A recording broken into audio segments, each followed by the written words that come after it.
Airthings Masters, and we're getting the grand final between the two biggest stars in online chess, Hikaru Nakamura versus Magnus Carlsen. We are, of course, hoping for another armageddon battle, and I'm now going to have our experts in the studio place their bet for what they think the winning bid for time in a potential armageddon will be. So no peeking here. And Robert, what's your strategy here? Well, they're playing chess. We've seen Magnus Carlsen bluff. I think today they're going limbo. How low will they go? I think the answer is quite low. Well, what a day we have ahead of us. A big welcome, everyone, to the final day of the Airthings Masters and the Champions Chess Tour. Magnus really looking happy with himself. The king can't move. Wait. This move is breaking the rules. Whoa, everything under control, but suddenly the position has changed. This just looks glorious for white. Big choice from Arjun Erigaisen. There we go. The avalanche continues. There's a big threat on the board. He's taking it. Magnus Carlsen is furious. He's going straight for the kill. Wesley So has blundered. He's blundered his knight. White king is trapped. This is checkmate blundered. Magnus Carlsen showing his genius. And again, Magnus Carlsen will have to show his genius because he has a tough task ahead of him today, a grand final against Hikaru Nakamura. And to safely guide you through all the action today, we have our experts in the studio, Grandmaster David Howell, International Master Tanya Sachdev, and Grandmaster Robert Hess. And David, there's actually been a vote on chess.com. Seems like Magnus Carlsen is a big favorite in the grand final. Do you agree? Not necessarily. I think this is going to be tougher than it should be on paper. The reason that I feel so many viewers have voted for Magnus Carlsen is because he has already that lead. He's won a match, and Hikaru needs to beat him twice in 2 matches in order to take the title. But I do feel that it is Hikaru Nakamura. He will have a chance. Okay. Tanya, what should we expect from this grand final between these two?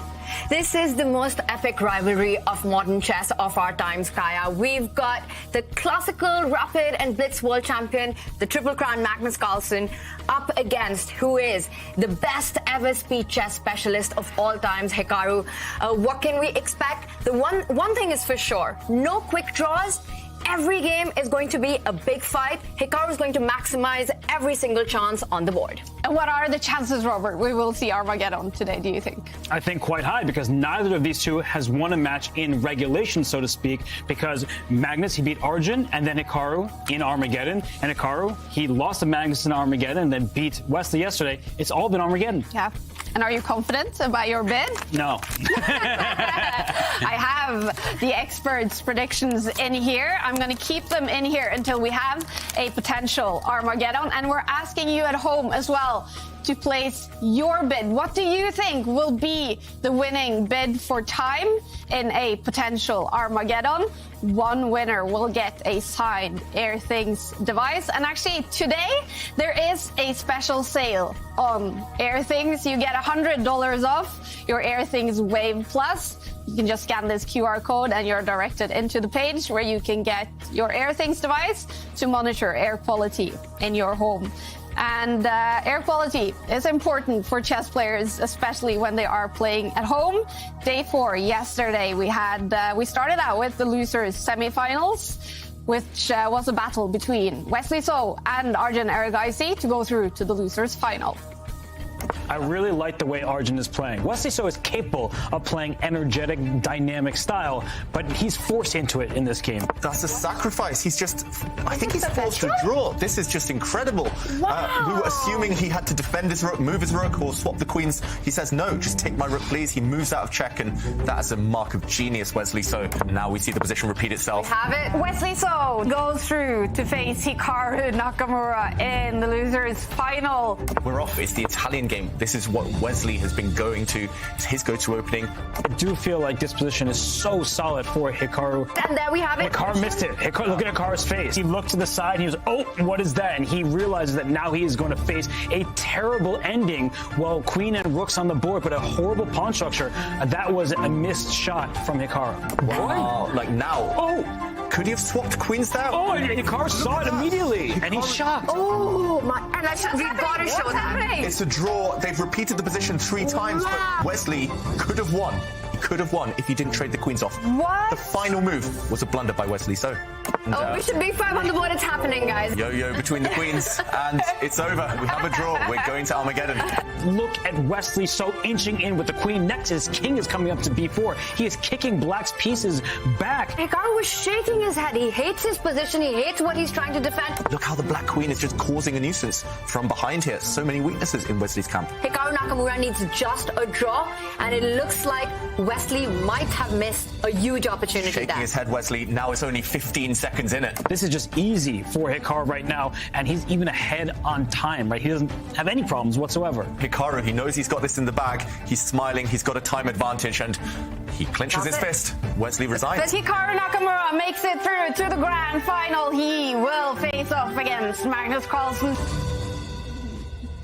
And also in the studio to guide us through this final day of the Airthings Masters, we have international master Jovanka Hauska and Hikaru Nakamura. Even if he's been down on the losers bracket, he's actually unbeaten in the tournament. He's really getting the hang of this format, Jovanka. Yeah, the format seems to suit his resourcefulness, I would say. And I also have to say that he has sussed out the Armageddon bidding because, you know, he did it perfectly against Wesley, so twice.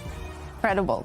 Now, the grand final with Magnus Carlsen and Hikaru Nakamura in Division 1 is not the only grand final happening today in the Airthings Masters. Also in Division 2, two players will face off in a grand final. Fabiano Caruana and Yu Yang. So do we have a big favorite in this matchup, Jovanka? I mean, it has to be Fabiano Caruana, who just needs to win this match in order to take home the first place in Division 2 and also secure a spot into the next division in the next tournament. Exactly. Yu Yang, he has a tough job ahead of him. He needs to defeat Fabi twice, which is really big ask because Fabiano has been winning all his matches in just 3 games. What kind of a grand final should we expect in Division 2 with these two players? Well, it will be cagey, I think. Fabiano will, of course, be trying to lock things down, just keep it as solid as possible. Meanwhile, Yu Yang, he has to be that agent of chaos. He has to destabilize Fabiano. And you're going to keep us up to speed on everything happening in this grand final throughout the day, Jovanka. And let's take a look. What's at stake in the Airthings Masters? A total prize fund of $235,000. The winner of Division 2 gets $10,000, 50 tour points, and qualifies for Division 1 in the next event. The winner of Division 3 was actually decided yesterday, and Sam Sevian, winning that, got $5,000 and 20 tour points. Top 3 in Division 1 are guaranteed spots in the next event, and the winner takes home $30,000 and 150 tour points. That's going to be either Magnus Carlsen or Hikaru Nakamura. And Jovanka, we actually already know 3 out of 8 players in the next event in the Champions Chess Tour. You mentioned 2 big names. You know, you have Magnus, we have Hikaru, throw in Wesley, and now we could potentially throw in Fabiano Caruana or Yu Yang. That's just already insanely strong. So the next tournament is just going to be on fire. Already looking forward to it. Now, 2 days ago, Magnus Carlsen and Hikaru Nakamura, they faced off in the winners final here in the Airthings Masters. Let's take a look at what happened in that match. Oh, there we go. It started. This is the winner's final. He goes for the more ambitious approach. Wow, that is making intentions very clear. Shots fired. Very surprised, I've got to say, that Hikaru looks so poker-faced on the camera because I would be terrified here for black. How do you get that white pawn? It must be so frustrating. Hikaru knows he's about to make a draw, and finally we see it. Wow. Here we go. Look at Magnus. He quickly responds with knight f6, challenging that rook on its place, and now that rook is really oddly placed. Are we going to see a repetition again? Oh my God. Are we going to see bishop b3, queen f5, bishop c2? It is happening. We are heading to Armageddon. We are for sure. heading. Yay. We've got liftoff. Set that h5 pawn, and that's a big blunder. Yes, because there's a tactic. Knight takes pawn on e5. That is a game changer. Oh, he doesn't find it. He moves his knight away. Look at the evaluation bar dropping down in black's favor. Those are 2 runners. And Hikaru, is he going to try and flag Magnus? The answer is no. It's a draw. Hikaru is actually the one who offered the draw. That's the ultimate sign of respect. That is a good show of sportsmanship. Magnus Carlsen wins the winner finals with a draw. And a big smile on his face there, Magnus Carlsen. And how much of a mental win was that, David? Winning actually the bidding in the Armageddon. It was huge. Not only did that Armageddon game decide their match, but just that 1 second difference, the smile that kind of was evoked by both of them. Magnus now is living in Hikaru's head a little bit. And if we come down to another bidding, that's the only chance, maybe the first chance that Hikaru will get to exercise those ghosts. Let's take a look at the two players' road here to the grand final. We started out with quarterfinals. Magnus and Hikaru both won their matches in dominant fashion. Magnus against Serrana and Nakamura against Young Gukesh. In the winners' semi-finals, Magnus knocked down Eric Gaisi to the losers bracket, but Magnus, he did lose one game in that match. Hikaru Nakamura, he eventually won a tight battle against Wesley So. And then Magnus, he did win their winners' final on Wednesday, knocking Nakamura down to the losers' final, where he once again faced off against Wesley So. And once again, it went all the way to Armageddon, where Hikaru Nakamura won the bidding, and with the black pieces, he got the result he needed. So here we are in the grand final. We might have a short and intense day, but it could also be a long day. Robert, what are the regulations here for the grand final? Yeah, we have a minimum of 3 games, because if Magnus Carlsen comes out swinging and takes down Hikaru, first to 2.5 points wins it. In the first match will be best of 4. If Hikaru Nakamura takes down Magnus, we get a repeat, a second match, a best of 2 in that one. So that could be 4 games in the first one plus Armageddon, 2 games in the second match plus Armageddon. We have a maximum of 8 games, and it'll be super exciting. Yeah, Hikaru has to win the first match. Tanya, will it affect the way he plays? 100%. We're going to see a completely different match strategy by Hikaru. Now, there are 2 things at play here. First, Hikaru has to make sure that he forgets about the fact that he needs to beat Magnus twice to win the championship. He has to just focus on leveling the score, leveling the field in this first set. In fact, if he goes on to do that, Kaya, he will perhaps become a favorite for that second set. We've seen him throughout the tournament so far to go for the match strat of just draw, happy with that, take it to the Armageddon, believes in his ability in that, and then crush his opponents there. But that's not going to work against Magnus. He has to make the most of every single opportunity, no quick draws, go for the wins with the white pieces. All right. It's Norway against the US in the grand final of the Airthings Masters, but Magnus, he's also playing from the North American continent, visiting his chessbra friends in Canada. Yesterday was a day off for Magnus. He did post on Instagram yesterday, definitely enjoying himself at the sports pub, playing chess and watching some sports.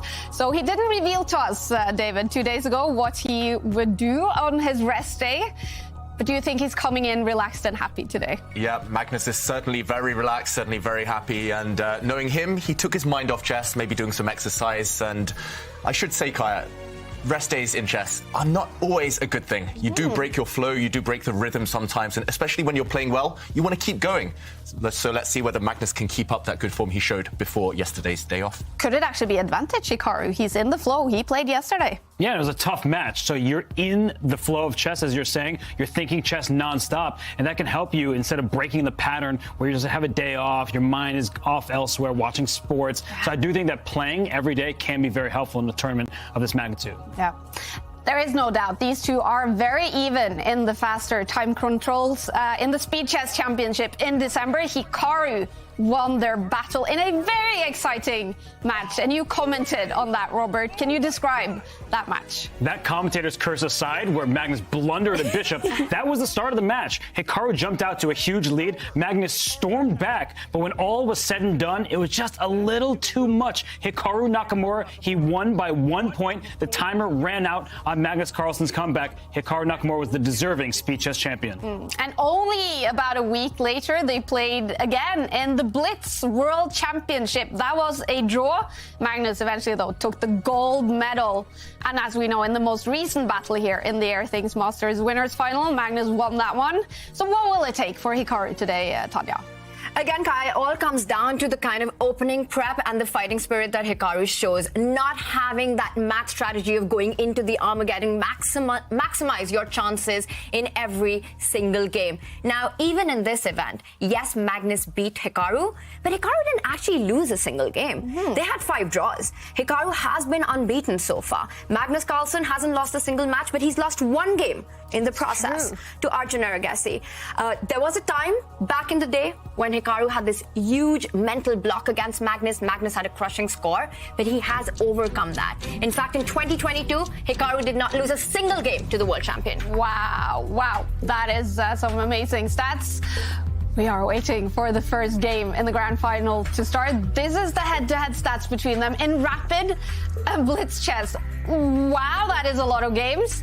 And it is advantage Magnus, David. Wow, Kai, I'm trying to do some quick maths here, but I'm struggling. That's a huge amount of games. And Magnus does have a significant lead, 91-51. I was expecting it to be closer, to be honest. But this isn't taking into account the recent history, which, as Tanya mentions, isn't necessarily so one-sided. Magnus maybe small advantage on paper, but Hikaru making ground. And here we go. We're about to start game 1. Magnus with the white pieces, looking very slick there. And I think he'll try and come out all guns blazing if he can as well. He doesn't want to just take a solid approach. It's not his style. First time in a long time, I feel we've seen Magnus Carlsen actually comb his hair. Can that be it? I'm going to make my hair quality jokes. The Airthings masters. Well, we do know Magnus Carlsen, he has good air quality. Airthings is monitoring the air quality in the room he's sitting in Canada. Sometimes, though, opening his window to get some fresh air. He is going to need perfect air quality today. His mind needs to really work because Hikaru Nakamura is the toughest opponent you can face off against in online chess and rapid and speed chess. Waiting for Magnus to make his first moves. Any predictions, you guys, for the first game? I'll steal the most likely first move. 1e4. Okay. I'm going for 1d4. Okay. I feel out of options now. I'm going to have to go knight f3 just because they took the 2 most popular moves. And Kaya. Well, I think Magnus wants to get a mental advantage here and maybe shock Hikaru with something strange, which, I don't know, b3, b4? Oh. Yeah. He's done it b4. Yeah. He's gone for that opening. But there we see, okay, air quality not so great to start the day. Should open his window, maybe. Yeah, we've seen Magnus literally open his window after a loss against Agassi earlier in the tournament. Maybe he was aware that his air quality was affecting him, maybe feeling a bit stuffy in that room. Oh, and it was the English opening, and I was expecting you to guess that one, Kaya, and so close. It was something. He did get it right. There was no e4, d4, or knight f3. He starts with the pawn in front of the bishop and moves it 2 steps ahead. But we might see a conversion there. Yeah, so a transposition, it started as an English opening. It can transpose into the Queen's Gambit declined, especially if white lifts his Queen's pawn. Now we're back in the Queen's Gambit declined via a different route.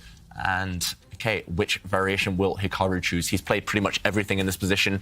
He normally keeps it solid, just develops the black bishop 1 square, the black dark square bishop gets castled and then solves his problems a bit later. But Hikaru looking off to the right now, just choosing, just deciding what to play against Magnus. For sure he's predicted this. He's played it hundreds of times, Hikaru, but just deciding what mood he's in. Yeah, it's a big day in the Champions Chess Tour. We have the very first grand final of the season, and we really, really want you guys to join in and hang out with us here in the studio. You can share your thoughts, your questions for our experts in the studio, either on Twitter using the hashtag ChessChamps or in the Twitch chat. We will pay attention to that as well. Thank you for being with us on this big day in the Champions Chess Tour, and let's have some fun. I feel like we've said our favorite Pokemon. Magnus and Carl did the same. The chat probably has to get involved with that as well. I mean, we're talking about chess, but Pokemon has been a theme throughout the event. Definitely. And Kaya, you were saying let's have some fun. Take a look at the position on the board. David, we were looking at lines where the bishop can develop, but Hikaru chooses none of that. He goes for the most dynamic option of picking up that central pawn, sacrificing that b pawn. This is a mess on the board. What is going on? Yeah, so this is a known variation, but I haven't known Hikaru to dabble in this one too much. Normally he chooses a very solid approach. There we see Magnus push a pawn forward. So the Queen's Gambit accepted. It's a kind of branch of that now. Showed Hikaru grabbing a pawn. He's given a pawn back, but not the typical pawn that you would see Black offer in most variations. Here, Black has really ugly structure on the queen side, doubled c pawns, isolated a pawn, but he has a really juicy outpost for his knight in the middle of the board. And whoever races out, gets developed first, tends to get the advantage here.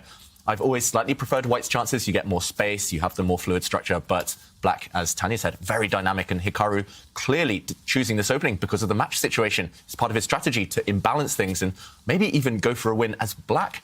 Robert, what do you think of this plan? I've always been a fan of this opening because it is so dynamic. Black has these doubled isolated pawns on the c-file. We see the one next to the queen and the one sticking out pretty far on the c4 square. That said, as David was mentioning, the d5 square is firmly under Black's control. There's not a white pawn that can challenge the square, and Black's light square bishop will slide onto the fianchetto diagonal and take control over the board's longest line. So this is going to be good news for Hikaru. He can castle queenside. His king will be safe there despite the advanced pawns. And that d4 pawn is a bit tender in White's position. All that being said, the double isolated c-pawns remain weaknesses. Sometimes they get picked off, and that could spell some trouble for Hikaru. So it's a double-edged position, chances for both. Yep, definitely chances for both. But if this one does start to turn around, Hikaru's turning things in his favor, then Magnus might start to get nervous. A loss with White and the whole momentum, the whole initiative of the match would change. So Magnus here just developing his queen. Both sides staying very, very flexible. Hikaru here, if he wants to keep Magnus guessing, might develop his bishop and say, okay, I might go this way, I might go the other way, depending on what you do. But as Robert says, it is very typical in this type of position to commit to going long towards the queen side. And it's surprisingly hard to attack Black's king on that flank. These Black knights act as fantastic guardians of that king. And if they protect it, then it's going to be very hard for Magnus to find a plan quite often. Really interesting start to this game. I'm loving it. This is what we came for, and we're getting action from the word go. As we've been talking just how dynamic this position is, David, we don't know which side Hikaru wants to put his king on. Will it be on the king side or the queen side? Either ways, there's going to be danger. White can also look at certain pawn breaks on the queen side with moving that b pawn one step ahead, and Magnus stops it forever with his Hikaru stops it forever with his last move. He jumps the knight forward. The one weakness that White had created with that a push is the b3 square. That is where the knight has headed. We've been talking about not making intentions clear with the Black king, and look at Hikaru's last move. There is no queenside castling anymore. Hikaru is going for the attack, for the initiative along the b file. Yep, later on he'll clear some pieces out the way, and then a big target on the b2 square, backward pawn long term. So this does mean that both sides maybe intend to castle on the king side, and we'll see if either side can attack on that flank later. And you were mentioning about clearing the way. One possible plan for Black to do that is step up with the bishop, do that c6 square, David, and then you want to bring your knight. Let's see if we can bring up the analysis board in a bit, but it's a very nice idea with that last move, making sure that you can attack the b2 pawn. The knight from b6 then can jump up to a4, offering some trades, taking away the pieces from White's queen side, and the play will be about flank attacks. Yeah, flank attacks, and this pawn would be under watchful gaze here, and also, as Tanya mentions, this would be a nasty skewer if this does happen. So Hikaru's plan, what's he going to go for? Is he just going to move his bishop out the way and castle, safety first approach, or will he go a bit more aggressive and start landing blows already on that side of the board? Really interesting start, and yeah, did you expect this, Robert? I must admit, I thought Hikaru would just try and hold with Black and press with White, but he hasn't been pressing hard with White so far this tournament, and wow, I think we're both shocked by this last move. Yeah, you asked me about expectations. I wasn't quite expecting the pawn push. It does make sense. You're just saying, are you sure you want to castle kingside for Hikaru? Because if you castle there, White is going to launch an attack. Your initial question, did I expect this opening? Absolutely not. I expected the type of opening, though, because Hikaru Nakamura has said this in the past, and so many other players have as well, that a lot of people are afraid of Magnus Carlsen, and that helps him win games, that psychological edge. Hikaru is not afraid. He knows how good Magnus is. We saw their head-to-head record. Hikaru has lost maybe more games than anybody to Magnus Carlsen, but he's also beaten him perhaps more times than anybody else has. So he is ready to bring the fight to Magnus, and he plays Tanya's move, bishop c6. The knight may slide out next, as we were showing in some previous lines, but perhaps Magnus Carlsen is going to take a page out of, was it Gukesh's book, sliding his king one square over. Instead of castling, he will lift his rook later, but for now he might just slide his king to the side. Yeah, and talking of Gukesh, I've seen Gukesh play this idea of pushing the pawn forward in this exact opening, this exact structure multiple times. But also your point, Robert, who beats Magnus Carlsen once, let alone 51 times? And that's just rapid and blitz chess. And that's just official tournaments. They've played plenty, of course, online and kind of friendly matches as well. So, yeah, imagine beating Magnus 51 times and still having a losing record. Wow.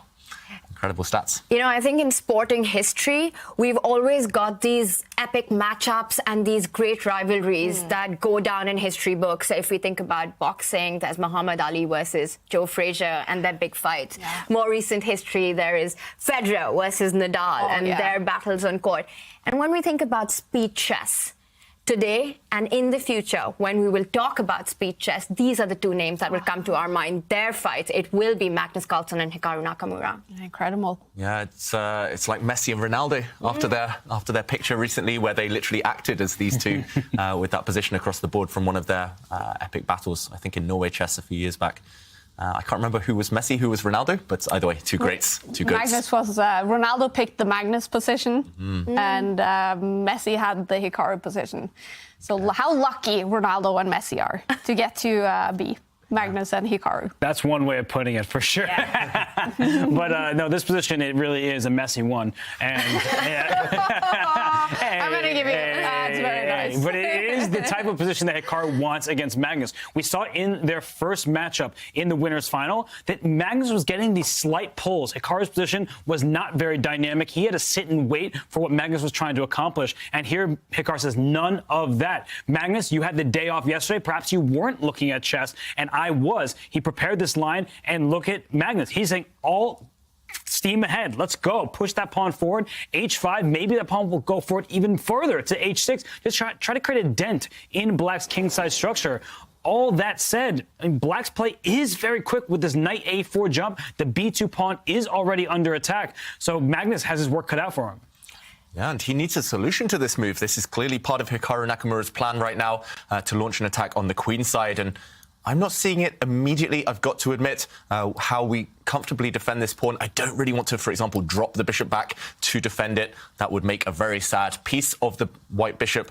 And if not, then Black has a serious threat. Rook takes pawn. Remember, as Tanya pointed out, knight takes knight is not really feasible unless you want to sacrifice material. Knowing Magnus, he would be okay with sacrificing. I've seen him sacrifice far more for far less in return. But yeah, right now it's so dynamic. So many tactics already in the player's mind, and we're only at move 15. They've played fast up to this point, but they're going to go into the tank for longer because it is so messy, so chaotic right now. As sad as it might seem, I think, David, you just cannot drop that B2 pawn, so we might see a retreat with that bishop that you were pointing out.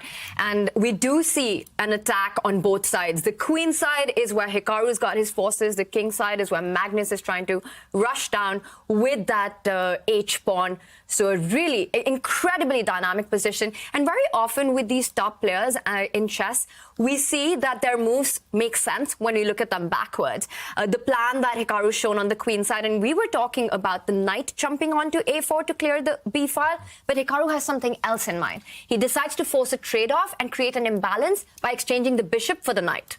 Wow, interesting decision. I'm very biased towards my bishop, so that wasn't even on my radar at all. These top players, they know when to make exceptions, when to kind of forget their prejudices. And yeah, now this queen trade, what do we think? Shall we have a vote? Are the queens coming off? White can't go for a queen trade, because let's take a look at this. If you do go for the queen trade, the knight picks it up, and now the B2 pawn is just super vulnerable, David. This would be bad news for white, because notice how the rook and the knight, two attackers, currently 0 defenders. You might just end up being a pawn down in this endgame. Yeah, and therefore we're assuming Magnus to dodge the queen trade. I'm just wondering how, because there are downsides, there are drawbacks to every square you want to put this queen on. If you move it, for example, 1 square forward, you might get hit by a knight. If you slide to the side, you might get hit by the other knight. Ideally, you want to use the central square, but then you're abandoning the whole of your queen side to their fate. And these pawns will drop off. Maybe you can go on an attack, switch focus to the other flank, but committal decision now for Magnus. But a very Magnus move would be to trade queens, not by capturing. We keep talking about this. Akai, you've asked the question, and so has the chat. When do you trade pieces? You do it on your own terms. So the rook can slide over 1 square and say, let's trade on C2. That looks a lot better because because if the queens come off the board, now that pawn on c4 is under direct attack. Black can't just focus all of his forces on the b2 pawn because both the knights are needed to defend this pawn on c4. I actually think this would be an advantageous position for Magnus, so I don't think Hikaru really wants to trade the queens. He would only do it under favorable circumstances, and that would be landing his pieces very quickly up the queen side. Yeah. That's important in chess. Everything on your own terms. You know what your opponent wants, you know what you want, but you have to make sure that it's only in circumstances that favour you. And Magnus going into the tank thinking now about level time. If Magnus did take the black queen right now, would Hikaru then take back with the black knight and have both his knights on the rim? Wouldn't that be kind of bad for Hikaru? I think in general it's not a great idea, but right there, just specifically and concretely, it's because white's b2 pawn would drop off. There's no way to save it, as Tanya was pointing out. So you're right, Kaya. Normally, you want to strand your opponent's knights on the side of the board, especially when you have strong bishops, as white does. But Robert predicts it correctly. You can allow a queen trade, but on your own terms. There, the black knights would have actually been surprisingly strong. We've got this move that Robert was suggesting, and my heart's beating really fast because, guys, what happens if the black knight jumps onto b3? You got to move that rook away. The knight falls back, the rook comes back, the knight comes forward. We might see a little dance. Do you think there is a potential for a repetition here? Oh, wow. We've predicted it before. We've got two prophets here in the studio, Tanya and Robert, and the knight has jumped in, hitting this rook. If the rook moves, black does have the opportunity to slide back. Second time we've seen this, and as Tanya's also mentioning, the rook moves, the knight moves. Knight b3 on the board, David. But the rook slid the other direction. So Magnus is saying, let me just shore up my weakest point. That pawn on b2 is exactly what black is going after. And now if the knight retreats, the queen can, in fact, dart to the center of the board and over to the king side because you protected your weakness. The rook looked more active on d1, but this is a position that calls for defense, then switching into offensive gear. I like what Magnus is doing here. And you could sense by Hikaru's time management, he's starting to think and his hands on his head. He knows that this is a big moment and he can't just go back and forth because Magnus is not going to repeat. Yeah, really nice move there, and not intuitive at all. But again, that's why the top players are so good. They're happy to play passive moves if they really need to. They know when to be flexible, when to go on the attack, when to be active, when to sacrifice, but also when to take a timeout to just hold everything together. And I saw Hikaru on Twitter. He called it Groundhog Day, playing Magnus yet again.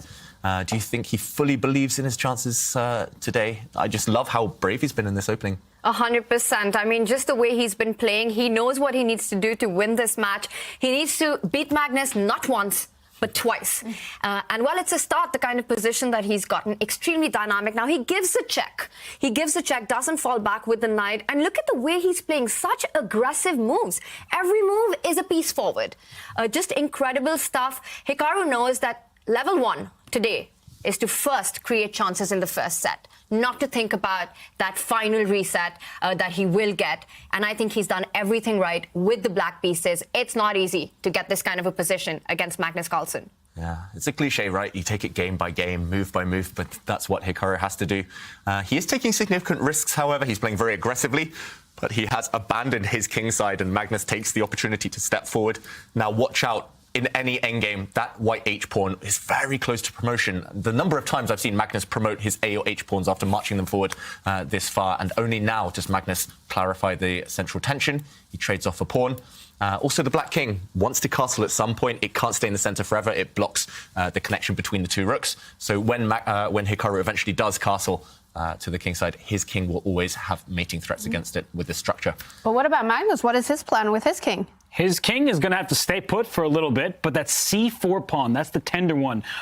Black got rid of one of his double isolated pawns, and he might lose both. He traded off the one that was less advanced. Now the one that was sticking out might just fall. So I think Magnus, he's not thrilled about his king's placement, but there aren't black forces aiming at it, right? The king has so many of those minor pieces keeping it safe and sound. So the c4 pawn, I believe, is going to drop next. Maybe it's pre-movable at this point. Yeah, it's almost pre-movable unless your opponent plays a really surprising move and attacks your queen or something. But yeah, Robert, so no matter how black recaptures this pawn, he's temporarily down a pawn. We're expecting him to take this one back. If he takes with the bishop or with the knight, the two most logical moves, you're expecting this pawn to suddenly drop off. So if, let's say knight takes pawn, white recaptures, and not only have you won a pawn, suddenly threats on the board.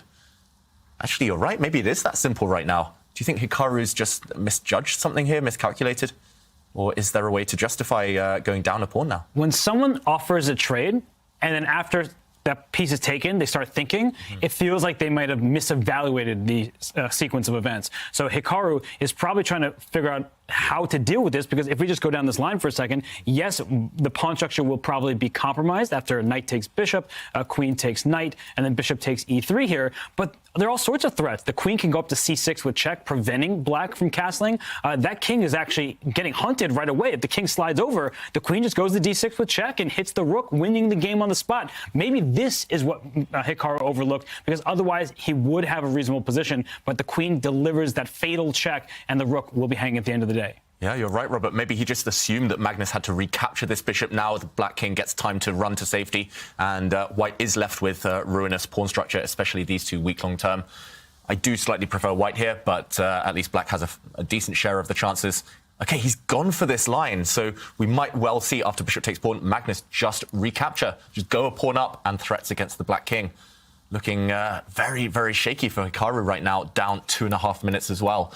Let's see whether he finds a solution. Magnus didn't take that pawn yet. Surprising, I've got to say, but still looks like a decent position. He trades off bishops instead, and there we go. He beat me to it. I was about to say, normally having an uncastled king is a problem because your rooks aren't connected, but here it doesn't matter. White's rook is able to get up the board and start attacking across, and very effective. And there's a sick tactic here. Now, let's bring up an analysis board, because if black tries to defend this pawn on c4, it's under attack 3 times, you want to bring a piece to defend it. You bring your knight back to a5. White pushes this pawn up to b4. Normally, you could take en passant. It is a legal move, but you'll notice that the pawn is the only thing blocking the queens from staring at each other. So if you take en passant here, you actually lose your queen on c5. And if you don't take that pawn en passant, you're losing a knight because there is a fork. So the rook h4 is especially clever. Just going right after the c4 pawn, black's knight is unable to retreat. That spells trouble for Hikaru Nakamura. He is going to go down a pawn in this position. Yeah, really sneaky, and the only other way to defend it is to shuffle your rook across, and here, I guess, as Magnus Carlsen, you can just take this pawn anyway. So the tactics are twofold there, and after the knight recaptures the bishop, now you take the other knight, and you've got a pawn ahead. Maybe this is damage limitation. This is what Hikaru needs to do. At some point, try to get your king castled, but suddenly the tactics all working out in white's favor, and that's a red flag. That's a bad sign. When all of these 2-3 movers are working in your opponent's favor, you need to start panicking. You need to start just trying to control things. All right, well, remember, everyone, we do have a competition for everyone today. If we end up with Armageddon, what do you think will be the winning bid? You can tweet your answer using the hashtag ChessChamps, and the one who gets closest will win a signed Airthings device signed by Magnus Carlsen. Our experts in the studio have also placed their bid. I have them safely in my envelope. Did you place a bid, by the way? I didn't place a bid. So you can't be wrong. So sneaky. Nope. I like it that way. Just having your fate in my envelope. Yes. Currently, it looks like it's Hikaru's fate, right? Because this position, we've been praising his opening approach and just what a mess he created. But now it just looks like it's somewhat backfired a little bit, because he's down on the clock by almost 5 minutes already, barely out of the opening, which means that the biggest questions are still to come and still to be answered.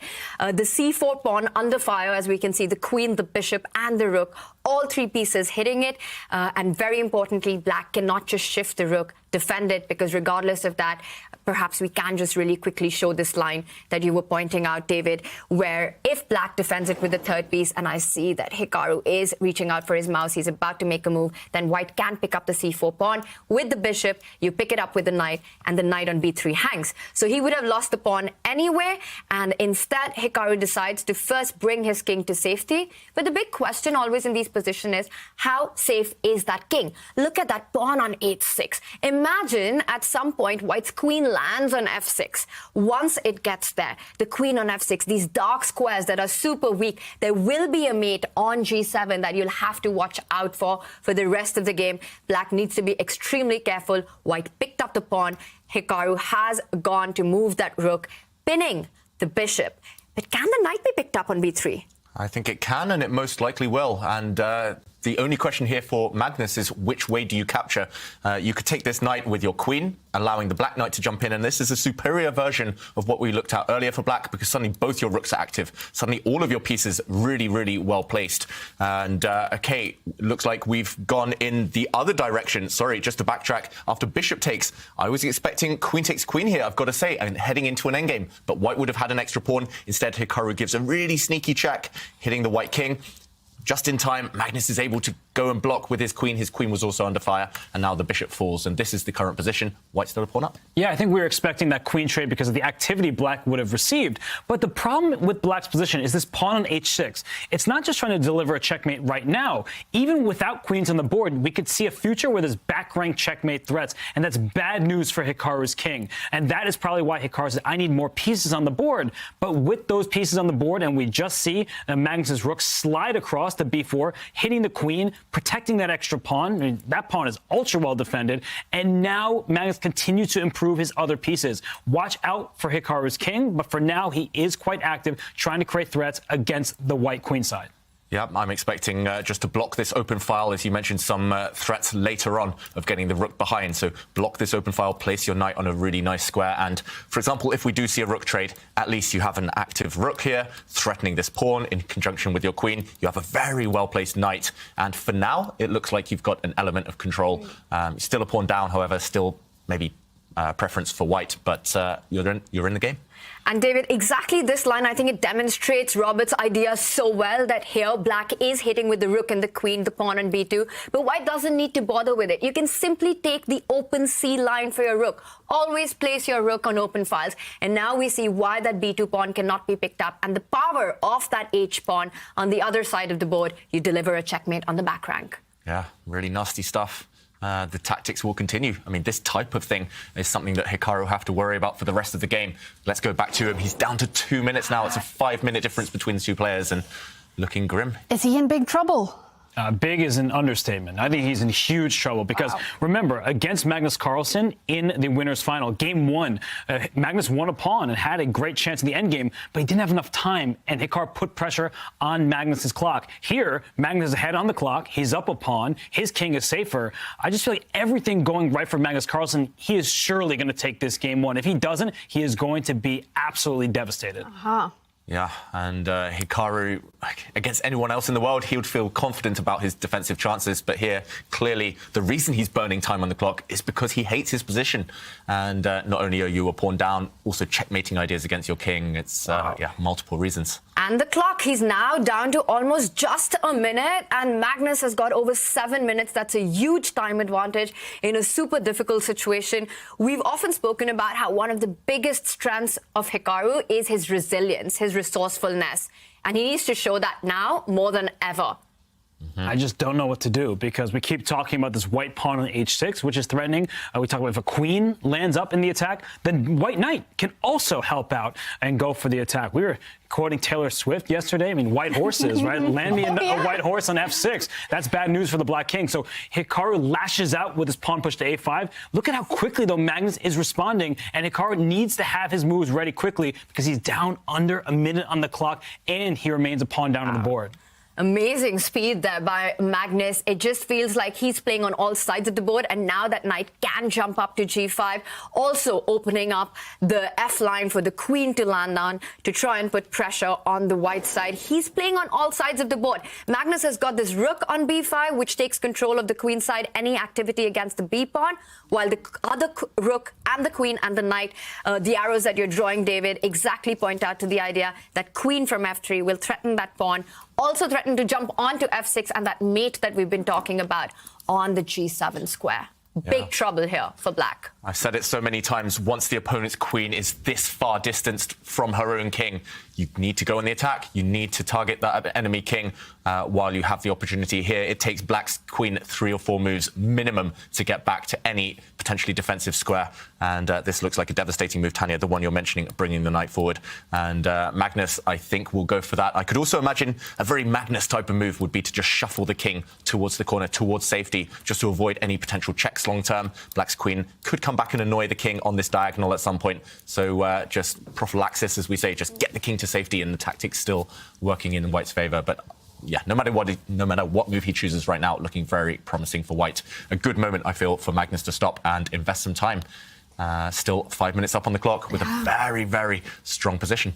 Remember, this is best out of 4 rapid games, and if Magnus wins the grand final match, he will be the winner of the Airthings Masters. Hikaru Nakamura, he has to win this match to get a second chance and take it to a grand final reset. And we are enjoying you guys watching this together with us. Look at that. Colin is actually watching this in class. Naughty, but we like it. He's doing all the right things, Kaya. Calculus, ugh. I agree. I like calculus. Was that your favorite subject? No, but I liked it. I mean, call me a nerd. I'm a chess grandmaster, so I can't really hide it. But calculus was fun. So some people need calculus. It's a good subject. I'll pick chess over calculus, David, any day of the week. Kaya, you were saying how Hikaru needs to win the match. Right now, he's thinking about how on earth does he save this position. And the more I look at it, the more hopeless it feels, David. And we've been discussing all these mating ideas, and Magnus steps up with his queen to the center of the board. I get the feeling that because of the mating nets that we've been showing, the black king just caged up on the king side, Hikaru might not have any better choice than to offer a queen trade, but the end game is no better for him. And you predicted it correctly, Tanya, and you're right, it's no better for him. Still just insurmountable problems, it feels like, with the black king on the back rank. Maybe if the black king was closer to the center again, an active king in the endgame, he would have some chances, but this one, I already see some trouble. There's some variations here, which I think will land on the board. Magnus is happy to just trade one set of rooks because that black rook is stuck. It has to defend passively the back rank, and now Magnus will start getting his pieces into the game, starting, I think, with the rook lift. Casey Bell in the Twitch chat saying Magnus has a bunch of winning moves. Is that the case, basically? Yeah, it's hard to go wrong for Magnus because black is completely tied down. The rook for black will likely slide next to the king, and just going back to the castled position to defend this tender f7 pawn, because white's forces are just jumping forward and going to go for the attack. So Magnus knows he's winning. Hikaru also understands that Magnus should be winning. So for Hikaru, it's about just trying to create some sort of challenges, and that's what he's doing. He's going for the queenside pawns. B2 is going to be lost, and it's not about pawn quantity. I mean, that's not the only thing that matters. The piece quality is the more important element of this position. That's why Hikaru didn't even take the pawn. He understood that his knight would have actually been trapped on B2. You see, the knight has nowhere back to go. The rook has to stay in the last rank, otherwise there's a checkmate that gives white a free hand on the king side or in the center of the board just to trap that knight and go ahead and win at least a pawn and maybe more. Yeah, and now, again, Magnus has that luxury of the move. Okay, he brings his rook to the 7th rank, as Robert points out. This pawn is the first target. It's going to be the first one that drops. At some point, Magnus will happily just activate his king. The knight will always be trapped if it ever gets greedy. And, wow, Hikaru decides to go for it. I think there were no better options. This knight now stuck in no man's land. And even if you don't trap it, just go on the attack. There we go, Magnus Carlsen tying down. Look how passive these pieces are. Now he can reroute his knight into this juicy f6 square, and the king is going to be stuck in the corner as a bystander for the rest of the game. Looking winning now for white, despite the fact it is level material. And yeah, Magnus, how smoothly is he going to try and convert this one? He's still got some threats that he needs to take care of. Hikaru does have some tricks up his sleeve. We see the position that we have as you were analyzing. You called it out, David. He's moved the rook back. It looks really passive, but he has a trick of jumping back with the knight. And you bring it back into the game, you hit both pawns, the a3 pawn and the central pawn. All these activity, these mating ideas that we're discussing for Magnus right now really rely on that e5 pawn, which is why we see Magnus's last move. He comes back with the rook to take away that key square for the knight, and Hikaru shifting back to the open file, again threatening the knight jump from b2 to c4. Okay, some tricks, at least some hope of salvation if you get your knight back into the game. I'm wondering now how Magnus proceeds. You're right, Tanya, actually. Not as easy as it looks at first glance. It still feels like it must be winning somehow, but some work to be done. Yeah, I feel like if the A-pawns are traded, that may allow Hikaru to breathe a slight sigh of relief. But the problem is that black will still be passively tied down to the defense. And at some point, white will be able to crash through with pawn pushes on the king side. So if the G-pawn goes up and the F-pawn goes up 2 squares, with a rook on the 7th rank, there will be devastation for the black king. So it's not ideal to trade off the A-pawns. Of course, Magnus wanted to win the A4 pawn for free, and he may be able to do just that. But even if those pawns are traded, I still still think he has great winning chances because black can hardly move. Yep, he's so slippery. Hikaru, I've seen him defend so many bad positions over the course of his career. It's probably what he's best at, as he mentioned yesterday in the interview himself. But here, Magnus, it's going to feel like a huge missed opportunity if he doesn't convert it. And now, suddenly, only 1 minute difference. Yeah. Suddenly, things not so easy. Magnus maybe doubting himself for the first time this game. Hikaru doing a great job of defending. We have to praise his defensive skills. Yes, the evaluation bar says it's dead lost, but he's causing some practical problems. He's not making it straightforward. The winning moves are likely less obvious now for a human. 100%. Hikaru's resilience is from another universe, is what it feels like. And Magnus is thinking more and more. He's got about a minute on his clock. Hikaru, 30 seconds. This is not going to be as easy as we thought, by the way. Yeah, I mean, look at Hikaru's face. He is determined, and I believe the moves are going to happen fast because this pawn on f7 is what Magnus will have to go for. And Hikaru, see, rook f4, here come the moves. Here they are all going, and the white king goes up. Well, look at Hikaru go. He's just chasing the king around, trying to force it to a suboptimal square. But the f7 pawn, at the end of the day, that still remains a target, and Hikaru down to just 11 seconds. When only 3 seconds increment, remember, it's getting dramatic already in game one. It's getting very dramatic, and it feels like Magnus's winning plan here is to just dodge the checks at any cost. Maybe drop your king back to d2, kick that black rook away, prevent the checks. Yes, you allow black to gobble up your queenside, but you're going for the black king. Just tunnel vision is all that's required right now. Go for that black king, and it should be the end. And he's going for it. Hikaru drops back. Very clever defensive move yet again. What a champion he is, holding on here for dear life. Nihilistic in the Twitch chat saying Psyduck versus Hikaru. I love it. Applause. That is amazing. And, OK, he's shifting focus now. White's rook threatening to deliver a nasty check, a mating threat there on the back rank, which Hikaru blocks yet again. It feels like Magnus is throwing everything at Hikaru, but Hikaru is always swatting it away. He always has an answer. And suddenly the black knight is threatening 2 pawns simultaneously. Magnus takes 1, but OK, it does feel like Hikaru's slightly closer to saving this game now, especially if he can go and capture that white H-pawn, that thorn in his side. And it's heading there. That's exactly what he does. He moves that knight, attacking that H-pawn, but you can pick up the F7 pawn currently. Because if you pick it up with the knight, then you don't win that H6 pawn. So White does have that option. Magnus goes for it, picking up a pawn, defending his own, and I'm expecting Hikaru to move the rook along the F file. And what happened? No, this game is still going. Yeah, he still had enough time, but barely enough time. And that's the problem, is the knight is kicked out. So the white knight defends the pawn. The black knight can't stay there forever. And don't forget that white has this passed pawn on the queen side. That A3 pawn still exists. You're going to start pushing that one up the board and threatening the black king with checkmating ideas. Hikaru looks very unhappy with his position, shaking his head there. He looked ready to resign. He nearly got out of his chair a moment ago.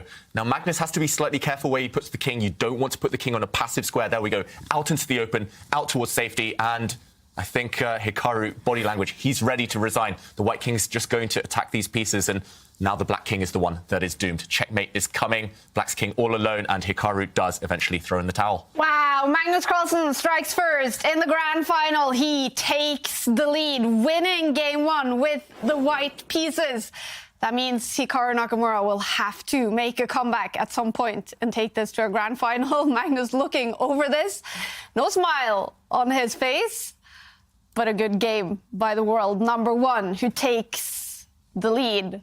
With the white pieces, they now have 5 minutes before game two, where Hikaru will have the white pieces. Ooh, what do you think about Magnus's play here, Robert? I'm not surprised, because in the first match between these two, even though they were drawing all their games, Magnus did have the upper hand. He had winning advantage. He called some of his mistakes or his misses inexcusable. So Magnus is just playing the same chess he did the other day, but he's a little bit more accurate this time around. He earned that full point. Take us through this win for Magnus, David. Yeah, and I just want to show how Magnus clinched it in the end and why Hikaru resigned and why he was so annoyed at himself, because he actually fought back into this game very well, Hikaru. Defended against all the threats, fought off the strongest parts of the attack, and just when it looked like he'd survived the worst, he let it slip again. Mostly influenced by the clock. And here, I think if Hikaru had more time, he would have played a defensive move, sliding the rook back where it had just come from, holding on to this key f7 square. Next move, the black knight is threatening to come and take this thorn in his side, this really annoying white pawn.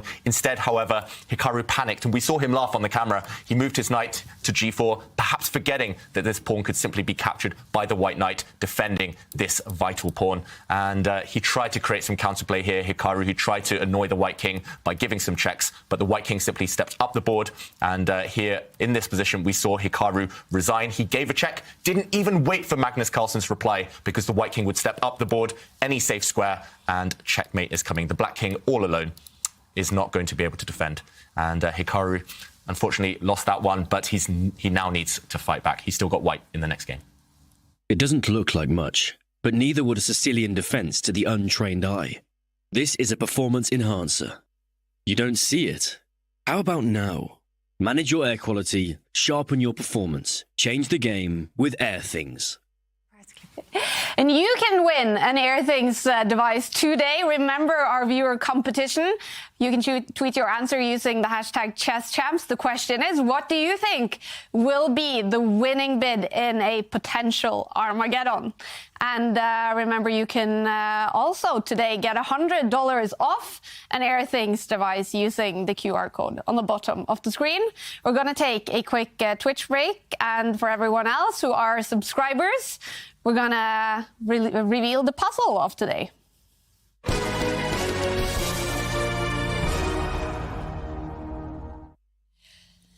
There's also another grand final going on today in Division 2. Fabiano Caruana against Yu Yangyi. What's happening? Okay, I see a point for Fabiano. This just happened a second ago. I mean, Fabiano is playing practically perfect, I have to say. You know, it was a great positional masterclass from him with the white pieces. So now the ball is in Yu Yangyi's court. Yeah. So like Magnus Carlsen, Fabiano Caruana has taken the lead. Jovanka, puzzles, we love them. And today you told me you have one of your favorite puzzles with you for the viewers. Yeah, I mean, this is a study by Yuri Dorogov, I'll get the name right, and it's actually my favorite study ever. Wow. I love it, and here you see it on the board. It is white to play and win. And a lot of pieces. A lot of pieces, a lot of possibilities, but the final solution is so perfect. It's just beautiful, and it's pretty forcing. So you're looking at all those checks, captures, threats, and when you see the solution, again, share that answer with your friends. Just share it with everyone you know, because this is remarkable. And it's such a fun thing to do on a Friday, right? Gather your friends, family, and solve this cool puzzle. No hints from you yet? No, I'm not going to give any hints. Okay. Because I feel that this puzzle is so good, you actually need to work it out for yourself. And remember, white to play and win, and enjoy solving. Enjoy solving. And I sneaked back into the studio where we looked at the great puzzle, because game 2 is about to start between Hikaru Nakamura and Magnus Carlsen. Hikaru now with the white pieces. He will have to make a comeback at some point after losing the first one. So what should we expect from Hikaru in game 2, Tanya? That's a big blow, what just happened in game 1. And we were talking about what Magnus did right, but I think that was more about what Hikaru did on the board. With the black pieces, of course, he had to have the approach of trying to, again, just make the most of each and every game, but he just took so much risk. And now he's a game down. With the white pieces, no draw in this one. If Hikaru doesn't win, the match is over.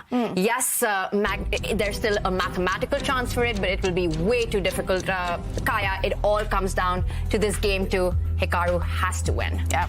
Is Hikaru usually mentally strong in situations like this, when he has to make a comeback, when he's fallen in the first game? Yeah, he's fully capable of bouncing back. In fact, what qualified him for the candidates is he lost an early game in one of the Grand Prix tournaments to Levon Aronian. Then he went on a winning streak and was able to secure his place in the candidates tournament that decided who would play for the World Championship title. So Hikaru can do it, but the problem is he hasn't really played a game with the white pieces. Every time he gets white, it seems like he forces a quick draw. So what he has in store is a big question mark for me. But that's the thing, he cannot do that now. He will have to win a game now, David. Yeah, he'll have to win, and most likely with white. Magnus very loses when he has white, so Hikaru in game 3, if he doesn't win this one, will be suffering. But yeah, it does feel like, as Tanya said, this game is key. He needs to get that self-belief. He needs to remind himself that he can take down Magnus Carlsen. He's certainly capable, but can he do it now? He needs to play quicker. That's my main advice to him. That last game, he was too slow, and the clock cost him. Even though he was suffering in the position, he held it together, but the clock was the deciding factor. And Magnus Carlsen with the black pieces, what should we expect from him in this game? Now he only needs those draws, and he will be the winner of the tournament. His only loss here was with the white pieces to Arjun Erigaisi, so nobody has beaten Magnus when he's had black. He's been ultra solid. I think we'll see more of the same. He needs to force Hikaru to beat him. He does not want to beat himself. Tense second game coming up very shortly, Hikaru, with the white pieces. And when they only have 5 minutes, what do you expect they do in between these games, Tanya? I think for Hikaru, it's just trying to forget what's happened. We didn't really see him hang around. He just left immediately after losing that game, just sort of calming yourself down and up-talking yourself. Magnus, we saw him in his seat, probably just checking, going over what he's expecting from Hikaru. One thing's for sure, he can't do what he did in their last matchup 2 days ago. Hikaru had this martial position where he could have taken his chances, continued playing, but instead just repeated moves. If he gets an opportunity like that, he can't afford to do that. And that's why we don't see a 1e4. So no Berlin draws, no martial opportunities for Magnus. And Hikaru here starts, well, with a close strategic opening, which just means we're going to get a game, no big theoretical battles. Yep. I love it. And the chess gods, we know they hate players who take quick draws with white, especially. So I'm really glad to see Hikaru go for it in this game, playing the Reti, one of my favorite openings. So flexible, all the pieces on the board for a long time, quite likely. And Magnus now looking off to the side, snacking up. The other day he said he loves to snack during the games, between the games. And now just choosing What do you think variation. he's eating right now? Maybe some nuts. I'm not sure. Something... Yeah, good for the brain, yeah. Something nutritious. Last season on the tour, we saw him eat noodles all the time. I remember that. Noodle chess. Yes. This opening, the funny thing about it, Kaya, though, is that, you know, we're happy that we have a Reti, but it's also one of Magnus's preferred choices with the white pieces. We very often see Magnus go for this.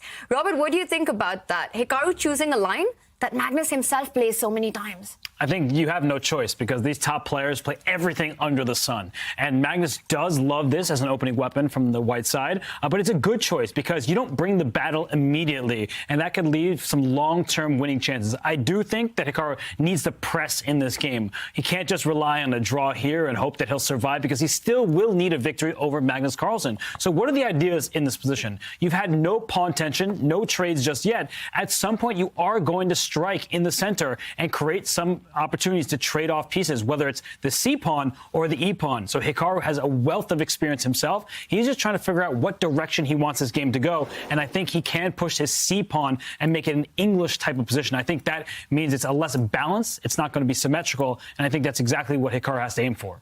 Yeah, the only possible problem that I foresee with this one, Robert, is that the queens might come off. Okay, he has gone for this, and I'm expecting Magnus to take this pawn. And now, if Magnus is happy with the draw, then he would be quite likely to head into the endgame. Magnus is very principled. He won't necessarily go for the most solid approach. He'll go for an approach that he enjoys playing. This is not necessarily a draw, of course. Once the queens disappear, still plenty of pieces left on the board, plenty of life left. But as far as I know, this one has a decent reputation for Black.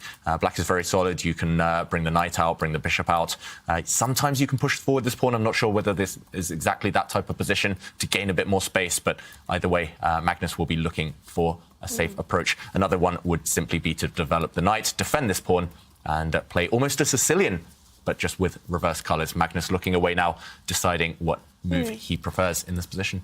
Well, according to the math situation, it would make so much sense to trade it off and pick up the queens, and he goes for an endgame. Perhaps if it was slightly different on the scoreboard, we would have seen that knight developing move that you were talking about. And after deciding to trade, we see a few moves being blitzed off, with Magnus now making an aggressive pawn push in the center, asking white the question, where is your knight headed? Because, David, watch out. If you take it to the absolute rim of the board, if you take it to h4, there's always a chance of it getting trapped. h6 first, defend that square, and then g5 ideas, and then suddenly you don't have a good square for the knight. Of course, you have to watch out because the e4 pawn's hanging, but you don't want to put your knight on h4. So perhaps Hikaru has to retreat the knight all the way back. Yeah, and that wouldn't be something he enjoys doing either, retreating the knight. It does take a while for this knight to get back on a better circuit. And Hikaru, I'm surprised he played this variation without having an answer prepared right now. I've got to say, it feels like he's freestyling, and freestyling against Magnus can backfire. So, yeah, either this move or maybe bringing it forward. I'm expecting one of those two. And the game will go on. Magnus, most likely, after one of these moves, is going to back up his pawn center, connect 4 right now with this nice pawn chain. And, yeah, still some chances. Magnus looks like he's loving life, though, smiling to himself. Yeah, that's he's looking quite amused and happy with what's happening. I wonder what's going on there. Yeah, just... happy with life? Yeah, happy, with something, clearly. What's happening? Just loving the air out there in Canada. I have no idea, but of course he's happy about the match result thus far. He's up a full point, and with black, he seems to have no problems out of the opening. There's Hikaru Nakamura on the clock. David was just mentioning we could see a connect 4 of those pawns, and Hikaru actually brings his knight all the way back. So Magnus has had no struggles against Hikaru over the board. He's maybe had a worse position for 2 moves total in all the games they've played here in the Airthings Masters. So why not smile? He should be happy. You know what I think he's laughing at? Why? I bet it is because we know Magnus has a strange sense of music style. He loves those 90s classics. I bet the chess brass has put something on the stereo in that house, maybe a song or something like that from the 90s. We need our viewers to send in what they think has happened. Yeah. What song is Magnus listening to? What's made him laugh? What's made him chuckle? A bit of a mystery. But yeah, he's got a interesting sense of humor as well. So it could be anything, knowing Magnus. He's laughing. He's in a good mood. No doubt, Magnus Carlsen, he's in the lead in the grand final here against Hikaru Nakamura. And Hikaru is fighting to make a comeback, winning this game. To me, it just feels like the kind of opposite of a position you want in a almost must-win situation. Now, suddenly, if you look at the white knights, one of them is stuck on the bottom of the board, one of them is stuck on the side of the board. Magnus has this perfect pawn structure. He can't control himself right now. I'm so distracted. He's finding something so amusing right now. And I have no idea what's so funny. I mean, I get it. He's really happy with the position he's got. But he can't stop laughing. Do you think Hikaru has Magnus's camera up on the screen? I hope not. That is the last thing you want to see after losing a game and almost having to win on demand this one. Yeah, and Magnus, after, I think, a battle with himself there, finally fighting off the smile. And, yeah, wow. I don't know what's happened. It's a big mystery. And, David, he needed to do that. He needed to get a grip because Hikaru did have a huge threat in that position when he developed that knight. He wanted to actually step even further on the board with that knight on the queen side. And we see Magnus's last move stops any further knight jumps. So just making sure that knight stays there. While Hikaru doing exactly what he did in game 1 with the white pieces, playing on the queen side here. He moves away from the long diagonal.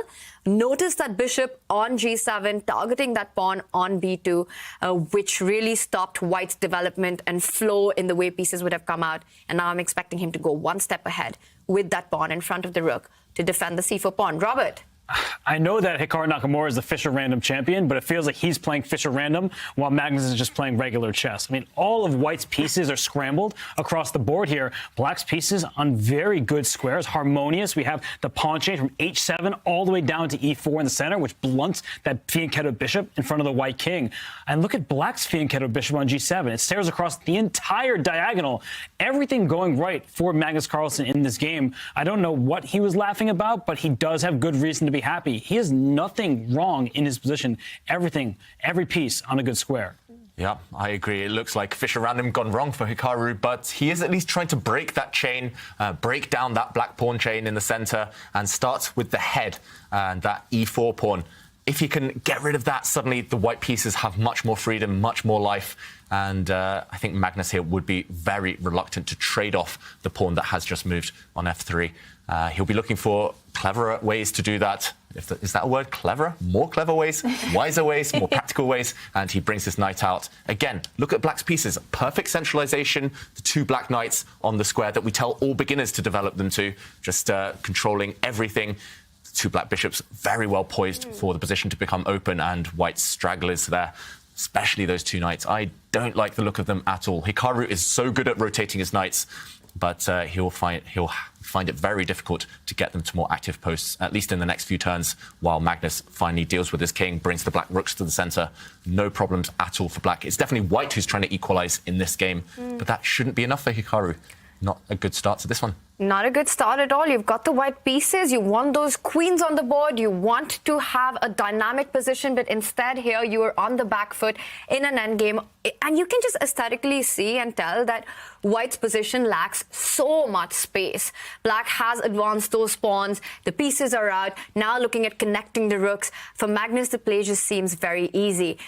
I'm trying to figure out what it is that Hikaru can play for in this position. And the one thing that comes to mind is this connect four that you're talking about, David, with the pawns in the center. They have created some dark squared weaknesses. So perhaps Hikaru can look at developing his own bishop to a good active square. Because with this pawn advance, the f4 square has been weakened. The bishop can land there, eyeing another weakness in black's camp. Well, I wouldn't call it a weakness, but at least a pawn that is under attack. Hikaru is dreaming right now and hoping that Magnus trades those central pawns. Because if he does that, then the knight can jump back into the game. The knight hops from e1 to f3, comes to the center of the board, and you're suddenly the bishop on g2 becomes active. And this is the dream position. But Magnus is never going to trade these pawns. Yeah, he'll force Hikaru to contort himself and waste several tempi before ever allowing a trade. And remember, we've talked about this in the first game. It's about allowing a trade on your own terms. Magnus, with his last move, said, yes, you can take this pawn yourself, but I will simply recapture. I'm not even sure which way Magnus takes back. You could take with the pawn, still blunting this bishop, still caging, controlling this knight. Or you could take back with your own knight, opening up this beautiful bishop on the long diagonal and saying to black, OK, this is a nice outpost. Saying to white, this is a nice outpost, and you can only eliminate this knight at the cost of your fianchettoed bishop. And, OK, Hikaru pushes this pawn forward one square to b3. I don't like it. Yes, it's connect 3 this time, but far less effective than black's pawn chain, and still some dark square holes on this side of the board. But he needs to do that also, David, to free up his own knight, because he had to defend that c4 pawn, the tip of that pawn chain that you were pointing at, so that the knight can reroute itself from c2 to hopefully the center of the board and also control that central d4 square. So it's not a happy move, but a move that had to be made at some point to free up the pieces. And I think the reason that Magnus Carlsen is sitting and thinking right now is his king. He can castle kingside. You can't go queenside. You're not allowed to castle through check. And he does not castle. He brings his king up to f7. So he says this is a position. There are a lot of pieces, a queenless middle game, let's call it that. But my king can be safe and sound on f7 and it's closer to the center in the event I trade off the rooks. Yeah, really nice safe square for the king, and there's no chance it's going to come under fire anytime in the next few moves. Simply, as Robert says, shifting the rook to the center. Once you contest for the d-file, the open file on the board, then all of your pieces are at play and no danger at all. I'm still expecting one of Tanya's ideas there, either first attacking this loose pawn, the only weak spot in the black camp, the Achilles heel there, or to relocate the white knight. White is solid, we should mention, so although we're kind of waxing lyrical about black's chances, Hikaru still isn't out of it yet in this game, at least not in terms of losing, but he brings his bishop to the side and Magnus finally does try to fight for this file. I'm going to stick my neck out here and predict a draw, just because it feels like Magnus doesn't need to go all out in this game, but also it feels like black is never really in trouble. But didn't Magnus also not castle in the last game? So 2 games in a row? True. Yeah. How rare is that? Well, when you get to 2,800 plus, you can break all the rules. If you're watching this at home, please cast your king, listen to your coaches, get that king safe. But Magnus's king has never been in any danger. It wasn't about his king just darting to the side of the board and just being secured by the other pieces. He's using his other pieces with great effect. And in this position without queens, his king is safe and sound. And in both these games, we did have a queen trade out of the opening. So very often we are told that in endgames, the king has to be used as a piece. And that's what Magnus has done in this one as well. Keeping it centralized, keeping it close to all his forces. It is the best square for the king. You have to connect the rooks. And the idea we were discussing, David, is on the board. Hikaru tries to reroute the knight to a better square. In the process, also controls, takes hold of those very important dark squares in the center of the board. But it still feels as if white is so passive right now. Yeah, white's extremely passive. Even if you give Hikaru 2 moves here, I don't think he can really make headway into the black position. I simply don't know what he's trying to do next, other than exchange pieces. Yes, you can maybe lessen the pressure because you are so cramped by trading off a set of rooks, maybe even trading off a set of knights if you're given the time, but Is that fighting for an advantage with white? It doesn't feel that way. There might be one idea here, is that tension from the f3 pawn to the e4 pawn. Right now, black has two defenders, the pawn on f5 and the knight behind it on f6. They're both protecting that pawn. But if white says, you can have the bishop pair, I will take the material and use that bishop on b2 and takes that knight on f6, then all of a sudden, white may go up a pawn and say, where is your compensation? Maybe you objectively are better, but you're going to have to prove it. Not so easy in a position with limited material. Yeah, so maybe a threat on the board there, Robert, after bishop takes bishop and capturing a pawn. I must admit, I wasn't even thinking of being greedy here. I'm so attached to my bishops. I have these blind spots that I forget sometimes, but you're right, that was a threat, and therefore Magnus, not wanting to allow that to happen, he finally did trade. But now, at least after the white knight gets free, again, a possible threat for Hikaru. Suddenly his position looks far more harmonious, far better, and maybe Magnus will have to take a timeout just to block this check, just to cover this square. And, okay, finally, it does feel like Hikaru has got over his opening problems here and should be able to equalize. I don't think more than that, but at least he'll be happier than he was. And he's thinking in this position, is he really contemplating taking in any other way? I guess you could take with the pawn just to keep the pawn structure kind of almost symmetrical to try and push this pawn forward next, but it does feel very slow. I guess the idea here would be to bring the knight this direction. So possible plus sides for that move too, but Hikaru needs to play a bit quicker. He needs to at least have a time advantage if he wants to win this game.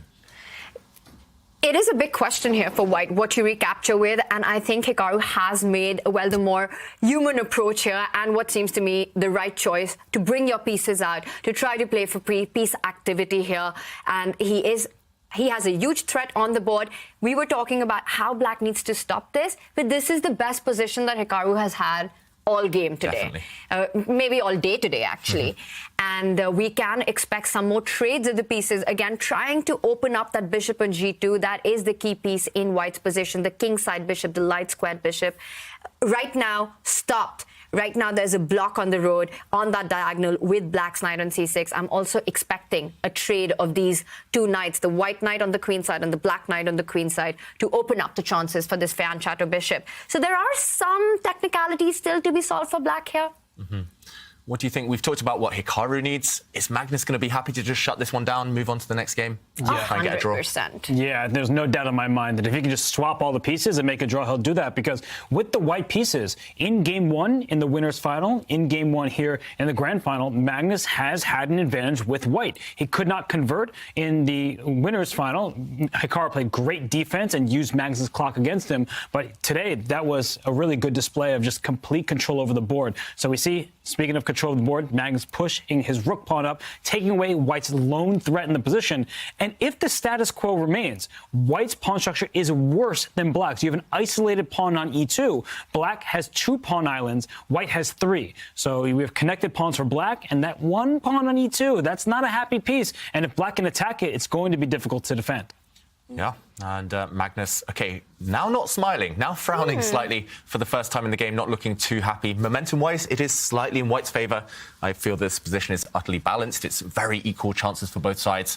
But, yeah, he definitely will feel like he had control, and he's lost a bit of control. Now it's Hikaru with a free move to try and create some threats. Maybe Tanya will be right, and we'll see one of the knights jump forward just to trade off, open up the 2 white bishops, which are very well placed on those 2 longest diagonals. Meanwhile, the air quality is much better in Magnus's room than it was at the beginning of the day. Interesting. I wonder if in the break time, maybe he went to open a window. But it served him well in game 1. He played very, very convincingly there. And, okay, Hikaru, again, needs to speed up. He needs to make a decision. Well, if white doesn't trade off one of the knights, what Magnus wants to do in this position is actually jump with his own knight forward at the center of the board and try and trade off these dark squared bishops. And there we have it. Do we have a move? Yep. Hikaru has decided to jump in with the knight. It's so important for him to get the activity of the light squared bishop because the only target in the position for white here are black's queenside pawns. That pawn on b7, notice that if black does trade on d4, pick up that knight, white can jump in, pick it up with his own knight, hit that bishop on e6, also target that pawn on b7. So we see Hikaru here trying to create some chances in a position that currently looks like it doesn't have that much poison, that much venom in it. But one gets the feeling that Magnus still needs to be a little careful here. Yeah, he definitely needs to be a little careful here. There are dual threats, as you mentioned, Tanya, this one and this one. You can solve them both with one move, just retreating the bishop. But again, it feels like a step in the wrong direction. The bishop is very, very passive here. You do hold everything together. I do wonder if Hikaru's plot, his plan here, is after knight takes knight to actually capture another way, or potentially even flick in a check. I haven't worked out the consequences here, but you could at least think of flicking in a check. The king moves. Again, where does it go? This is a check hitting this pawn.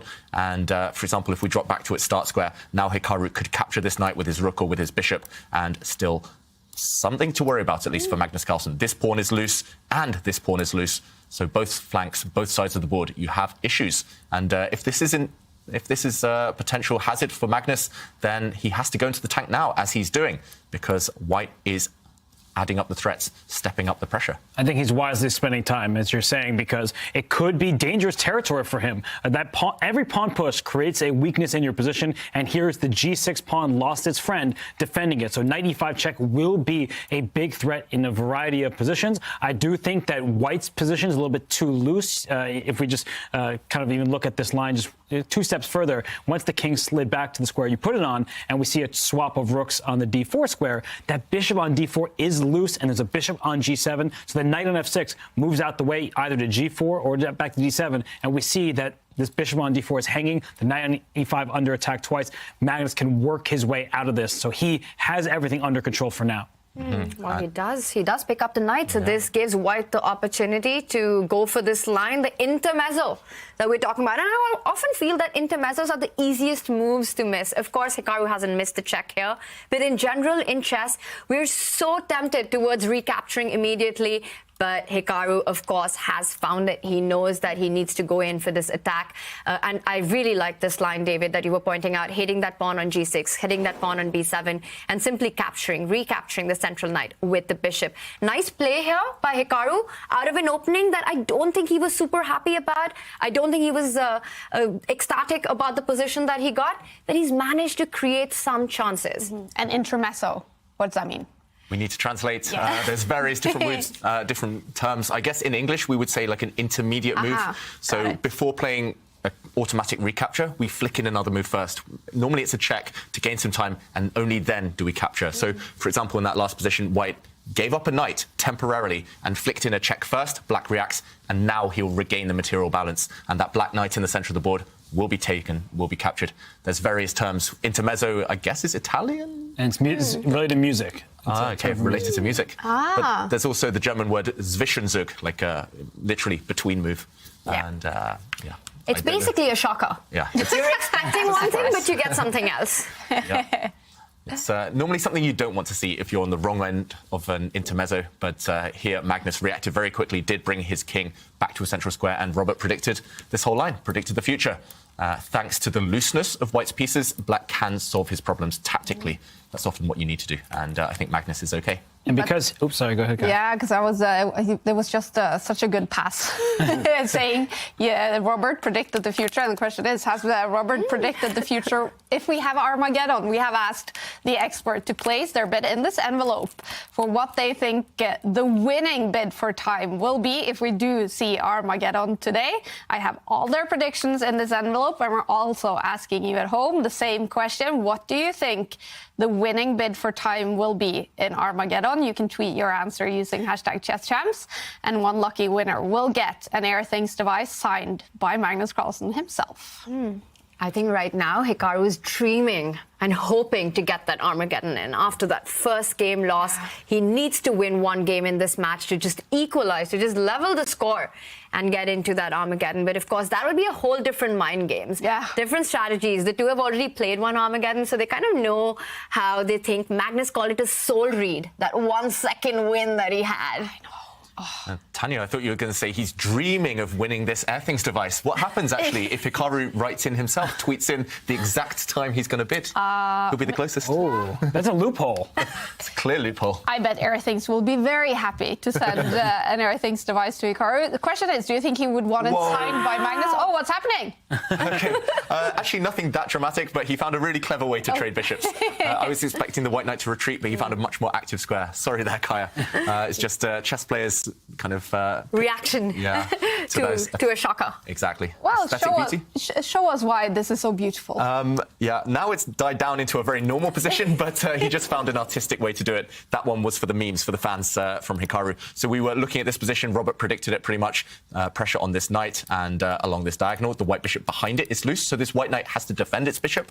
I was expecting just a simple drop back, and after a bishop trade, we reached this position, which actually occurred in the game. But instead, Hikaru played a move that wasn't on my radar. I've got to admit, he jumped out the other way, and it looks like the knight has just sacrificed its own life. It's committed suicide here, but luckily you're attacking this bishop, so there's no time to take this knight. Instead, we saw a trade and back to the same position, but Hikaru did it in a more forceful, more artistic way. Huh. That was quite a stunner for a moment. And of course, it was White's dream as well to trade off this fan-shattered bishop. He's done it. What Black also wants to do is try and pick up that G2 bishop, the White's light square bishop. And the knight, I can imagine it jumping onto E3, hitting that rook on D1, hitting that bishop on G2. Let's say White does come up with the rook to D3, attacking the knight. Black can swap off this monstrous bishop that White has. And I think that's a trade that Magnus is happy about. The more pieces that get traded, Black's king moves forward. We know Magnus loves his king in the center. Connect those rooks. Looks like a happy endgame for Black. Well, whether he's happy or not, he did, in fact, do this. And this is the variation we have on the board. And, well, for Magnus, there's no holes in his position, no weaknesses.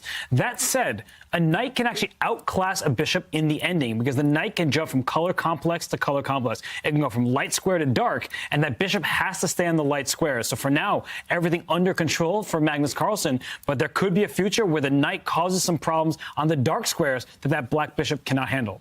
Yeah, maybe at some point trying to jump into this central post, but that's why Magnus, as Tanya predicted, advancing the Black King. The Black King is going to be the guardian of the dark squares, while the bishop tries to get active on those light squares. So he's controlling all those color complexes for now, but Hikaru will be trying to make some headway with his knight, maybe with his rook on the open file. Still some chances. It's still imbalanced enough to win this one for both sides, but objectively, it's very, very level right now. Both ticking down to 3 minutes on the clock. What do you think, Robert? What will be the result in this game?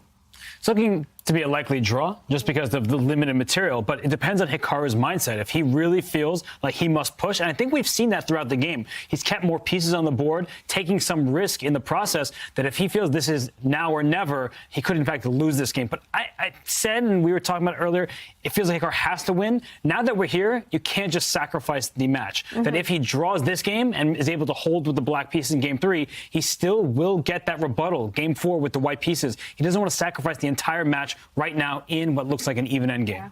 David, when you're playing a game like this, how much of the match situation is sneaking into your head? More than it should. Yeah.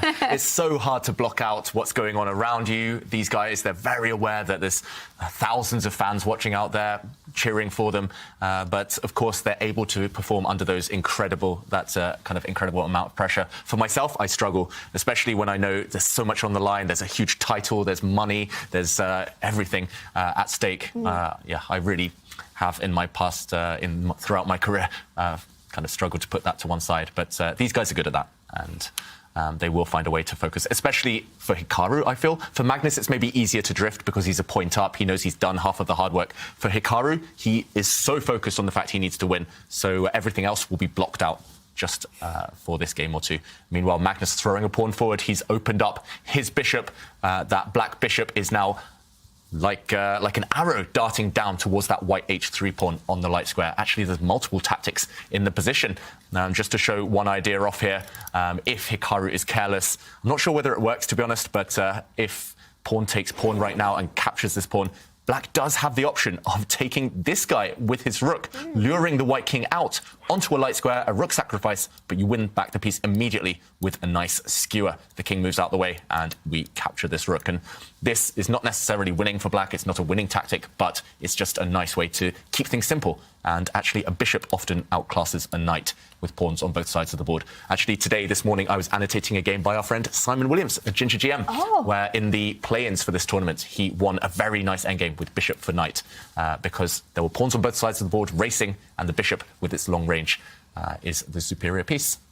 So really clever tactic from Magnus Carlsen. Dual threats now, or triple threats, of taking this pawn with this bishop, but also capturing this pawn with this rook. How does Hikaru fight against this? Things are getting more and more difficult for Hikaru now. This last move of Magnus, some serious questions, and Hikaru's got about 2 minutes to answer. The line that you were pointing out makes one really not want to take on f4 and create all these weaknesses, the weak pawns on the king side. But the other option is equally unpleasant. If you push that pawn, the g pawn up to g4, trying to take away that key f5 square from the bishop, Black can also advance his own g pawn one step ahead. And now notice this f4 pawn. It's such a big strength in Black's position. We call this a protected passed pawn.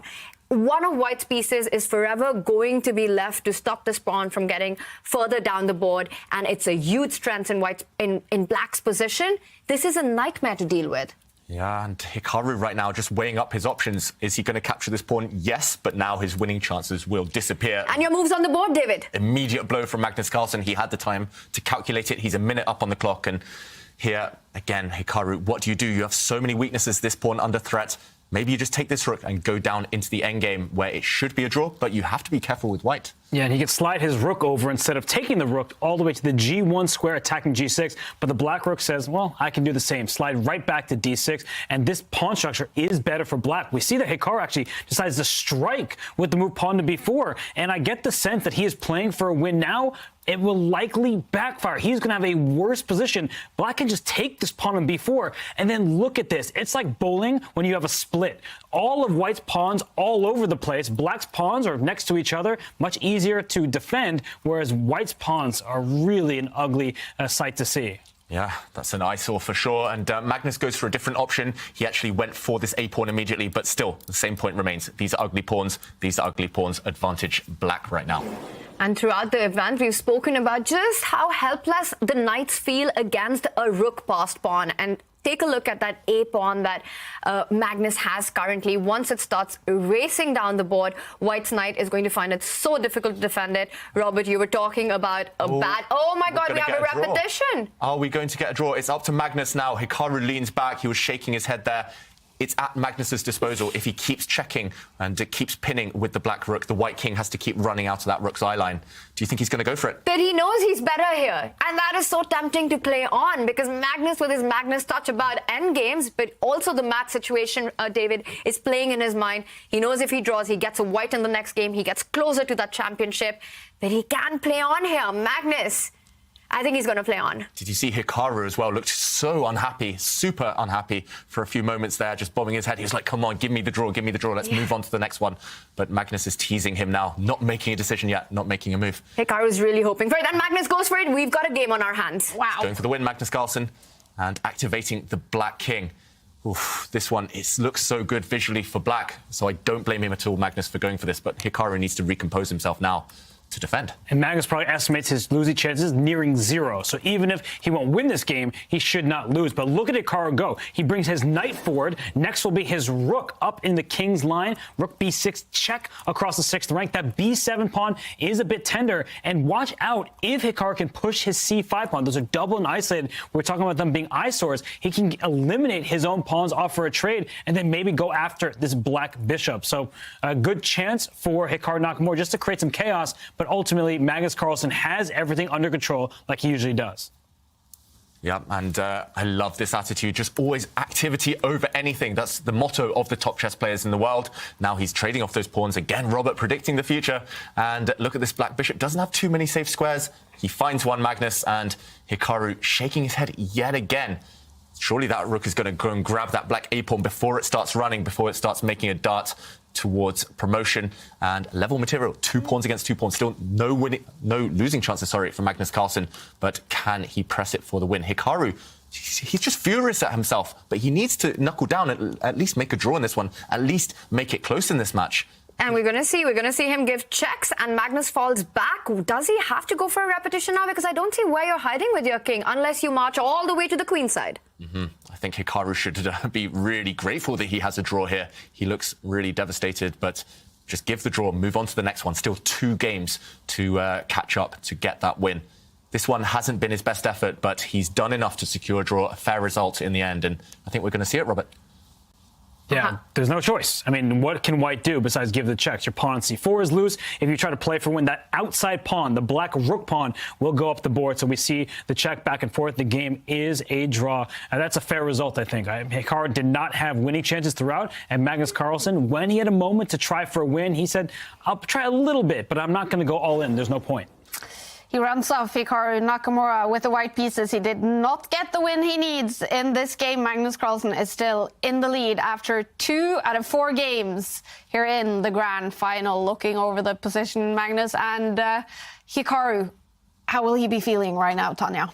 Magnus is happy. I think both games, he's the only player who had any chances. He's played the match flawlessly so far. Hikaru, of course, taking super duper risks, but they have backfired in round 1. In round 2, with the white pieces, he didn't get anything with white.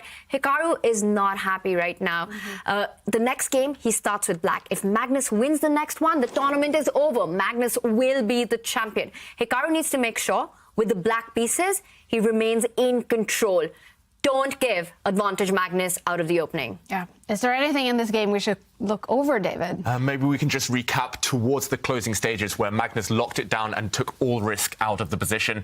And we mentioned that Hikaru didn't get off to the best start, but he had been turning the game around. He had now created small imbalances. There's this knight for bishop imbalance, and also in terms of the pawn structure, there's 4 versus 3 on the queen side for white. So something to cling on to, something to get hopeful about. But Magnus now, with these next 2 classy moves, first, throwing a pawn on the fire, and then rook takes pawn. He locked it down. He said to Hikaru, you're never winning this game. This does rely on a tactic that king takes rook is met by this nasty skewer, picking up the white rook next, and the white knight will struggle to fight against the black bishop. Hikaru instead trying to go for it, as Robert said, trying to create winning chances still. But here, Magnus just shut things down by going for the white pawns, and white's pawn structure here was too ugly. No winning chances. A really nice sequence there, just to simplify the equation and make things simple for Magnus. Little less than 10 minutes before game 3 starts. Magnus Carlsen will have the white pieces. If he wins that game, he will be the winner of the Airthings Masters. And yesterday, our friends at Airthings and Meetup, they organized a watch party at the Good Night here in Oslo.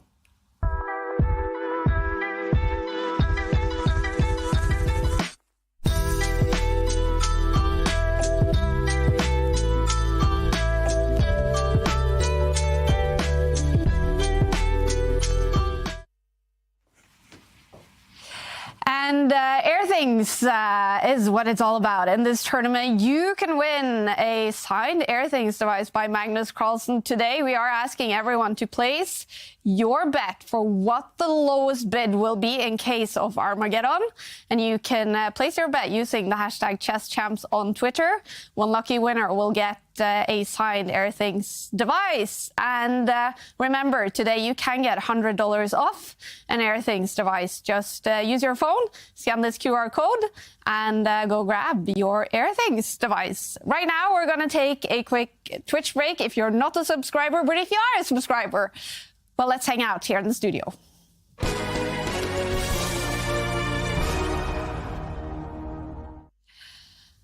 Action is happening on this very final day of the Airthings Masters. Magnus Carlsen still in the lead in the grand final in Division 1.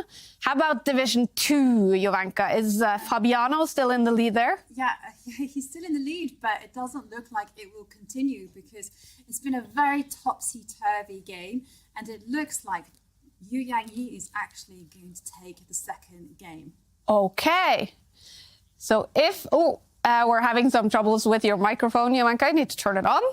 And so if Yu Yang wins the second game, he ties the match. He has to win this first match in the grand final to take it to a reset. And right now, yes, I can see on the bar, it's looking good for Yu Yang to make that comeback. All right, Jovanka, we also have the puzzle today. One of your favorite puzzles of all time. Let's remind the viewers what it's all about today. Yeah, it's such a fantastic puzzle with lots of, one big resource in the position. Now, it looks like a quite complicated position after all. Black does have 2 queens, but take a look at the black king. It's in danger, and that's why it's white to play and win. And I have to say, when you find the solution, it is so beautiful. It's the kind that you actually just want to share on social media, at your meetup, in the studio, and you just want to go running. And I have to say, I first saw it like in 2010, and it just captured my imagination ever since. What is it that you like so much about it? It's got such aesthetic value. And I have to admit, when I first saw it, I didn't catch who composed it.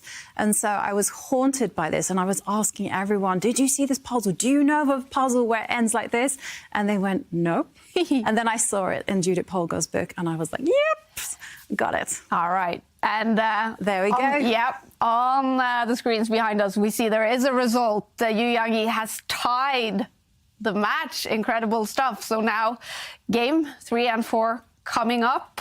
What do you think? What do you expect from the rest of this match? Well, Fabi does have the white pieces, and he did prove in the first game that he was very, very powerful. He came very well prepared, and he just looked like he was in full control. And Yu Yang-yi, when he struck back with the white pieces, I mean, again, it looked like the opposite, like he was in complete control as well. So it's going to be a very tight battle, I think. And Fabiano, obviously playing for the US, but I hear rumors he's actually sitting in Spain during the Airthings Masters, and Yu Yang-yi in China. It's super late for him playing this final. Yeah, but they do say that chess players are night owls, so hopefully, this time isn't actually going to affect his performance. It hasn't so far. He's been very impressive. He's a creative player, and well, I can't wait to see what lies ahead. Yeah. All right, you guys, if you followed our show yesterday, you might have heard that we talked about Harry Potter and wizards chess.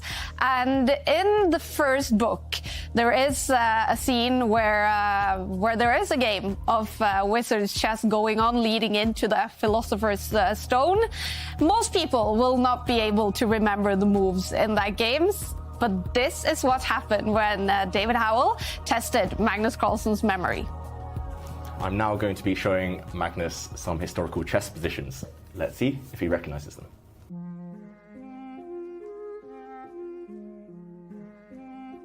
This position, I bet it looks familiar.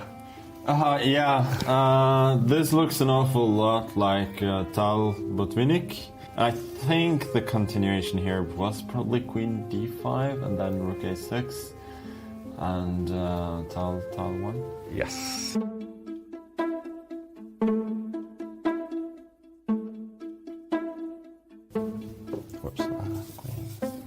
Okay, this is the 24th game from Seville, obviously.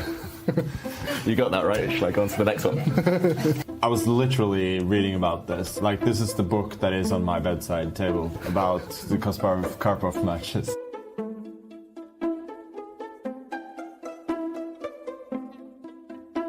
Does this ring any bells? Yeah, this is the old Makin 1 that Chucky missed. So this is Anand Ivanchuk from one of the Intel Rapid tournaments, probably from like 95 or something. 94, I think. But 94, yeah. Yeah, you're completely correct. Now I'm going to play through an opening and stop me when you recognize the game, and if you can tell me who was playing black in this one. Okay, sure. Okay. So I'm sure you've seen this opening before. Okay, it's going to be Anand. Against? Zapata. What year? 87, 88 maybe? 88, yeah. Yeah.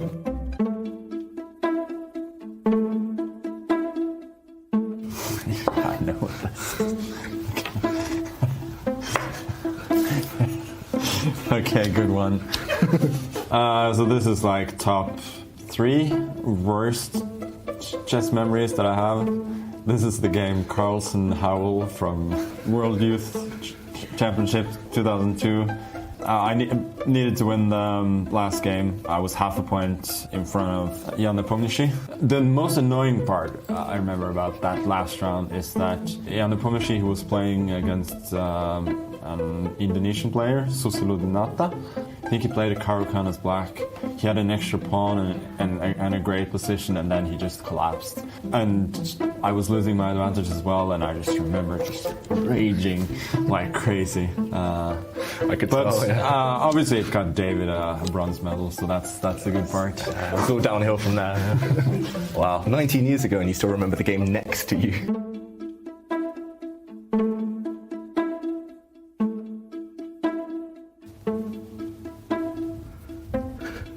I mean, this could have been some bull game or I played or something. That's a good guess, that's a good guess. I'm probably gonna need a hint. Okay, it's from the entertainment industry. It's okay. So black is down a queen. So from the first Harry Potter movie, they played the Scandinavian and then they went knight c3, queen c6. So is it from that one? Well done. Thank you. Okay. That's impressive. Needed some serious hints, but Yeah, but it still could have been anything after the entertainment industry. a good one though. Good one Okay. though. Good one.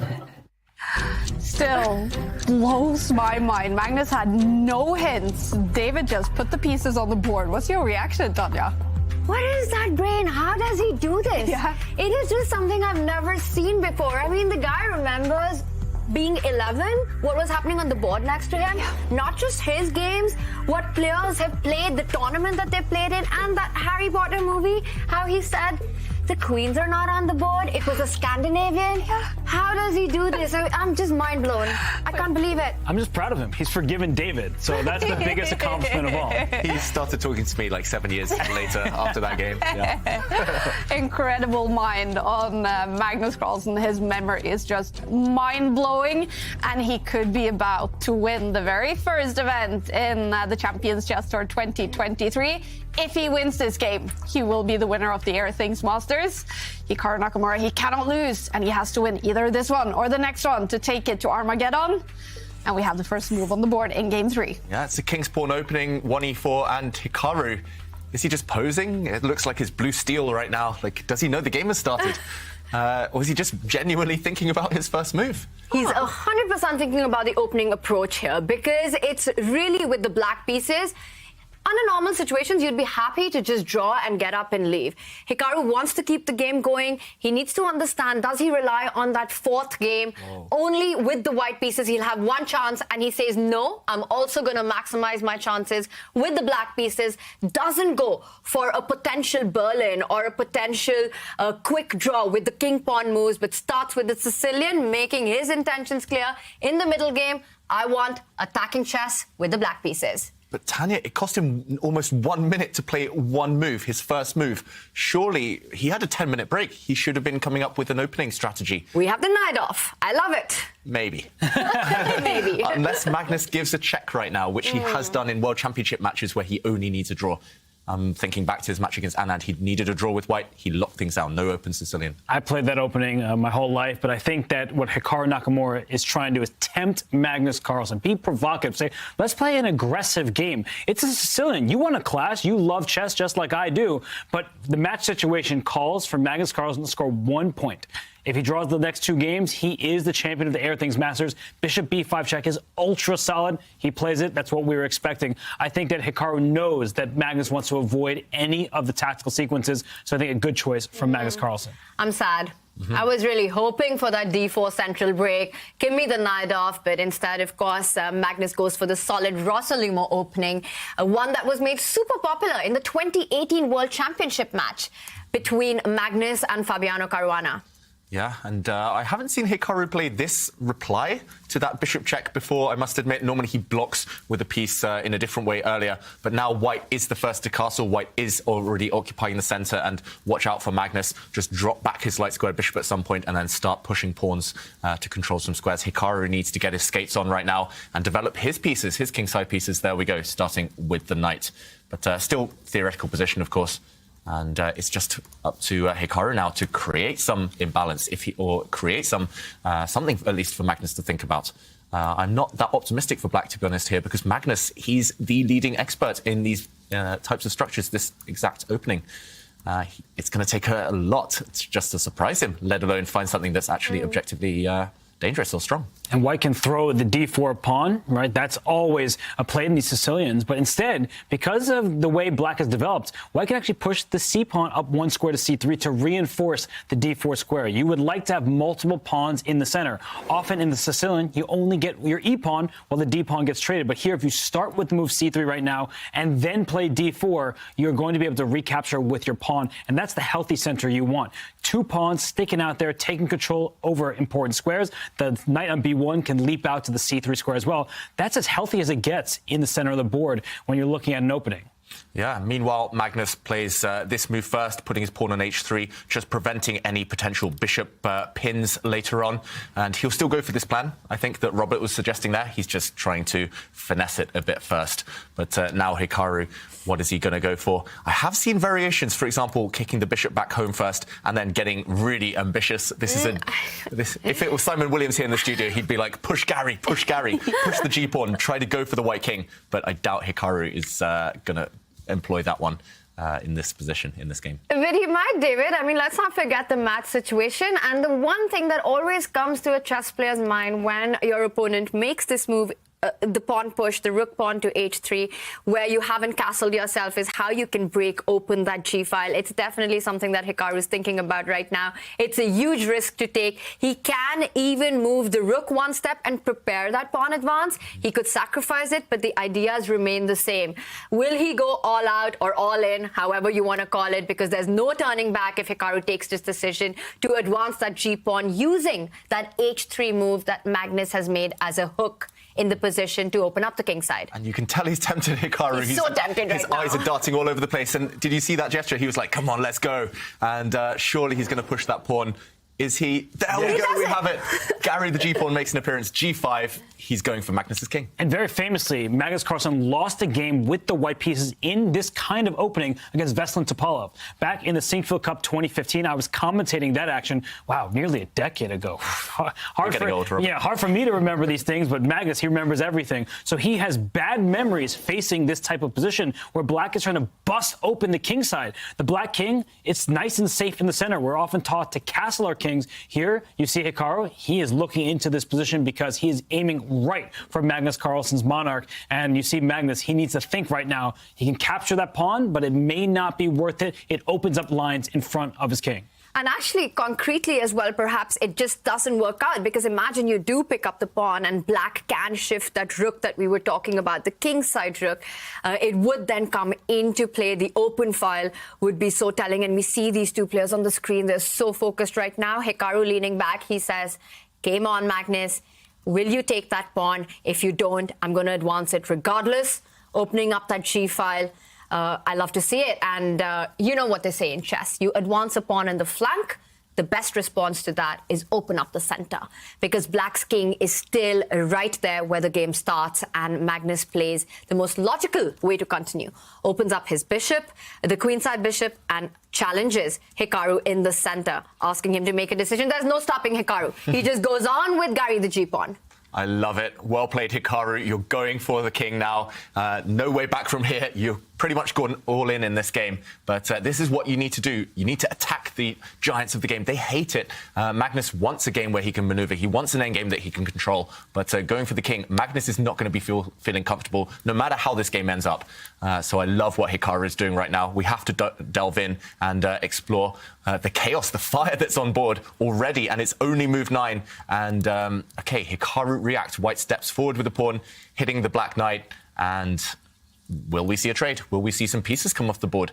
Magnus wants to at least calm this game down by trading off pieces and at least reaching a position that he knows he has at least some level of safety. But, yeah. We'll delve into those in a moment. Here we go. And Black now has the option of taking this white knight. I guess his reply will be to take this one. And luckily, no time for Black to continue opening up the white king, because this bishop is attacked with check. So I'm expecting a bishop capture, a queen coming out now. And at least without that set of knights on the board, it's going to be slightly easier for White to defend the king. I still feel that Hikaru has some levels of activity, some hopes on this king side. but Magnus will be happier here. What do we think? Any alternatives to this line? The fact that he's still thinking leads me to believe that he may not capture the knight in f3, because that is the automatic response. If he were playing bullet chess, and we know how good both these players are in those time controls, you just take the knight in f3, give up your knight. He does, in fact, go for it, but I was thinking that Hikaru, he wants to reply instantly at every turn. So when Magnus takes on f3, he wanted his response lined up. He plays his rook over to g8 after this series of trades, and I think Hikaru, he knows that he needs to use the clock to his benefit. He wants to put Magnus in time trouble. The issue, though, is now White's king does not feel wide open. There's just one rook staring at the king. There's a bishop, a queen defending that pawn over there, and Black's king remains in the center. It's not going to easily castle queenside either, so I think that for now, Hikaru, he's doing just fine, but I don't think that there's any weaknesses in Magnus's camp either. I completely agree with Robert. You know, we've been talking about this open G file, and Hikaru's managed to do that, but this sort of gives me the nightmares from their game one, where with the black pieces, Hikaru just went all out, took too many committal decisions in the opening, only to be backfired and left with more weaknesses. Now, talking about Black's king in the center, it just feels like that's the more vulnerable king. White has got a simple plan. Develop that bishop, take that bishop out. You can go all the way to f4, bring that queenside rook to the center of the game, target that queen, and then what you're looking for at some opportune moment is that knight jumping to d5 or that pawn from e4 moving up to e5, opening up both the files. And it just looks like, yes, you open the g file, but show me the money, show me the attack. And I'm not finding it for Hikaru. Yeah, I'm not seeing it yet either. It definitely feels like Hikaru needs to take some time out, maybe try to get this king over to safety on the queen side in the near future. But he's in the tank right now. I like what he's done still. But Magnus doing a good job of locking it down. Okay, he needs to speed up Hikaru, and wow, a rook move, a quirky little rook move here, lifting up, defending his knight. Maybe the idea is to slide the bishop out behind it to this long diagonal. Maybe he's just overprotecting his knight so he can push his pawn forward and take some more control over central squares to try and deter your idea, at least, Tanya. But still, it is very tempting to jump in with the white knight now or over the next few moves. I'm starting to think that Magnus here has decent chances if he can keep his nerves in check. If he wins this game, he will win the tournament. What seems to be Magnus's intentions in this game? Is it to just win it? Well, he's reacting so far. So he, of course, would like to win it now that we've arrived at this point. But Hikaru said from his very first move, I'm not going to allow you to make a draw.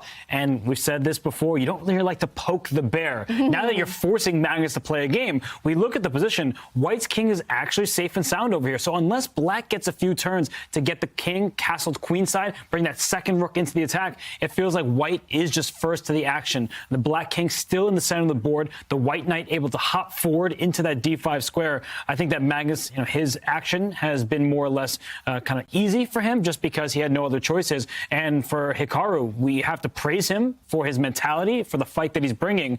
But I do think that it's harder for Black to play in a position like this.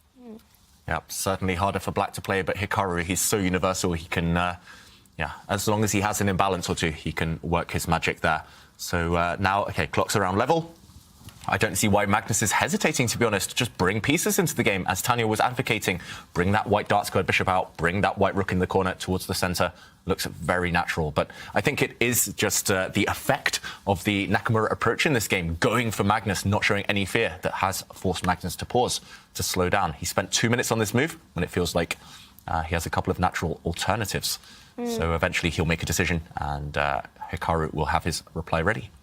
They're not yet in each other's camps. All the white pieces on one side of the board. Okay, well, here we're jumping in. Commentator's curse, Kaya. Yeah. Well, I kind of like that timing. Yeah. Is this Magnus sort of going for Hikaru's king now? He is, especially if this knight is captured. Black can choose which piece to take this knight with, but if the black knight or the black bishop capture this white knight, suddenly it will be replaced by a pawn and the e file will be open. White's rook on the central file will be staring down the black king, and that black king ain't going to be feeling comfortable.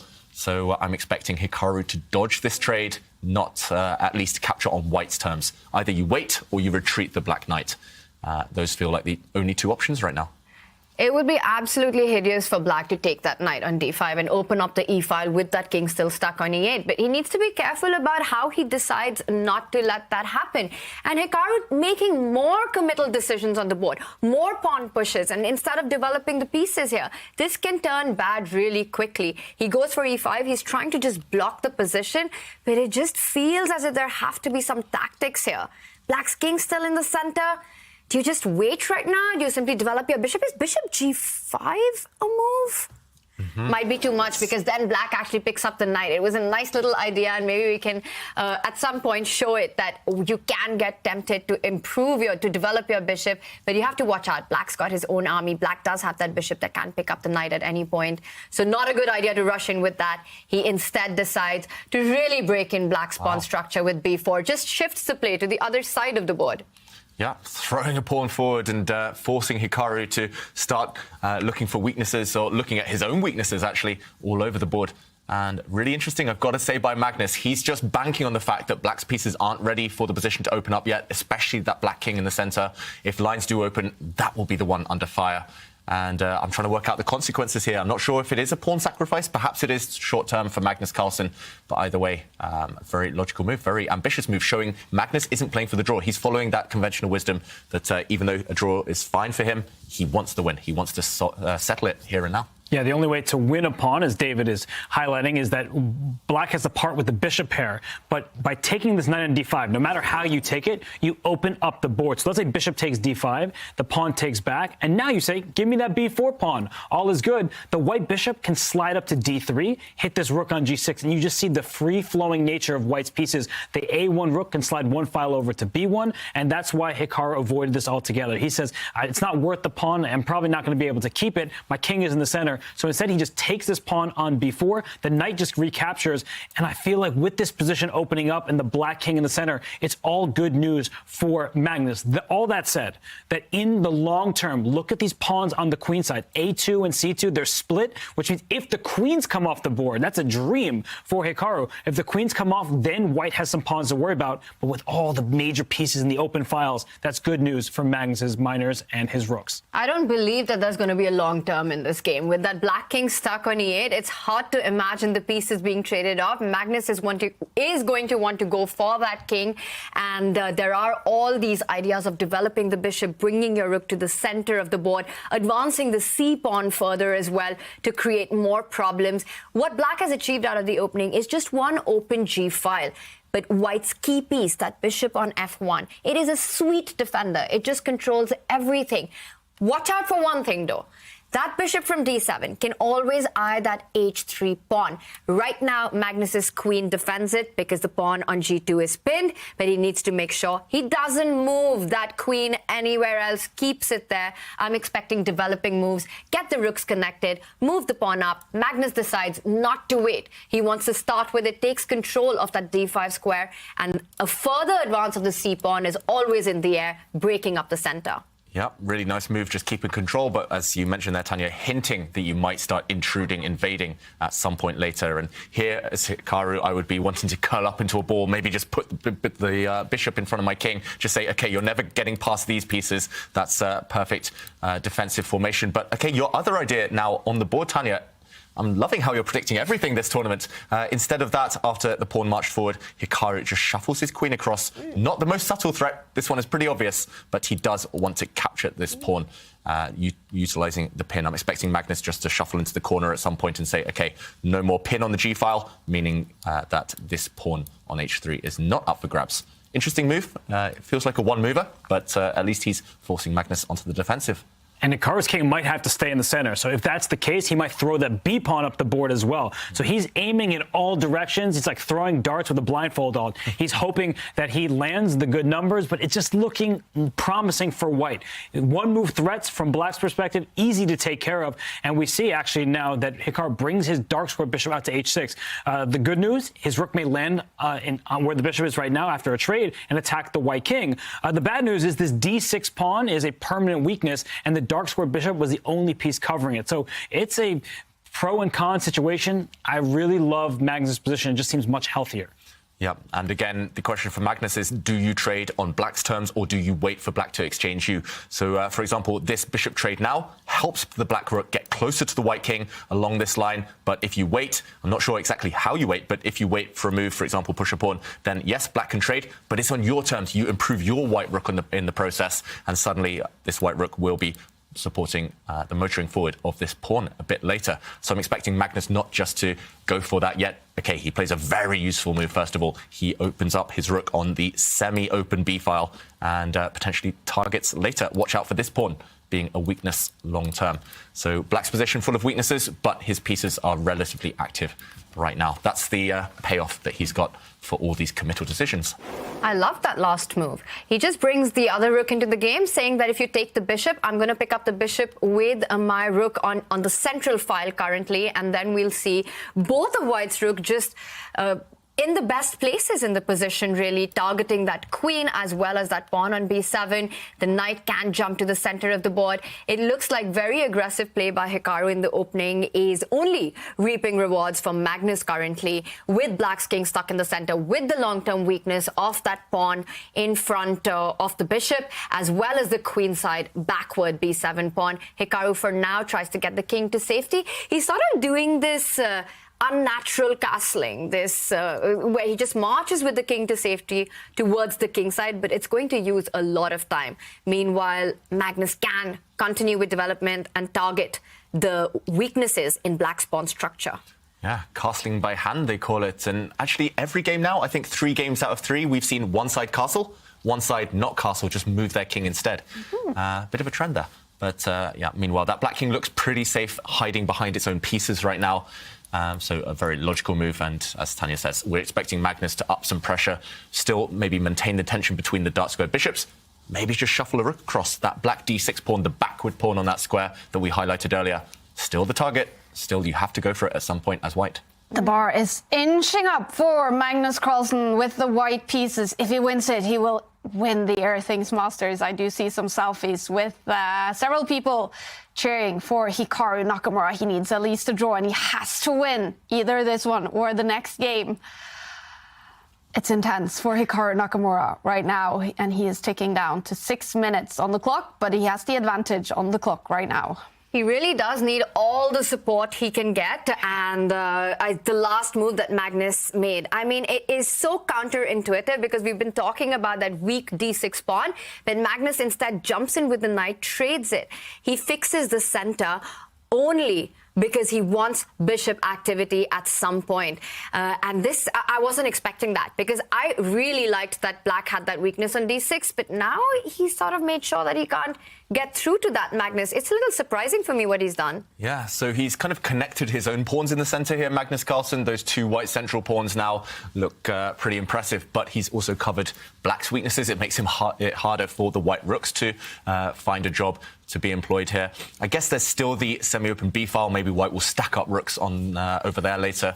But I think the problem for Hikaru is how to get active. The black king is always going to be slightly open. That black rook looks a bit redundant now on the king side on the h file. I don't think you've got any attack now that all of the knights are off of the board and the other rook's still at home, not connecting with its pieces. It's all these tiny, small problems for black adding up maybe into a bigger issue. Yeah, as you're saying, black lacks harmony. That rook on h6, it looked like a great aggressive piece. Now it's just staring at a brick wall, protected pawn structure for white in front of his king. But b5, a shot from Hikaru Nakamura, but it's not an active shot. I think it's actually a defensive one. He saw that pawn on b7 as a long-term weakness. He said, let's trade it off. And he wants to activate the rook near his queen. It hasn't moved, but you can activate it in its starting square if pawns are traded in front of it. So if white decides to take on b5, black takes back, and you'll see the rook on a8 stare all the way down towards that pawn on a2. So that's good news for Hikaru. But I also think for Magnus, I mean, he can just go for something like this. All he needs is to draw the next 2 games. So at worst comes to worst, he just takes this pawn on b5 and enters a position where he is risking absolutely nothing. His king is fine.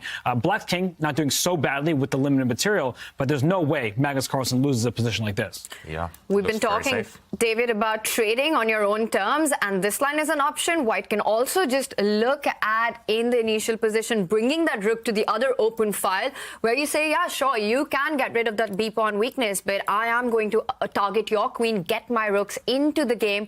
So some pleasant options here for Magnus, how he decides to find a solution to Hikaru's last move, which asks him the question, what do you want to do with that c4 pawn?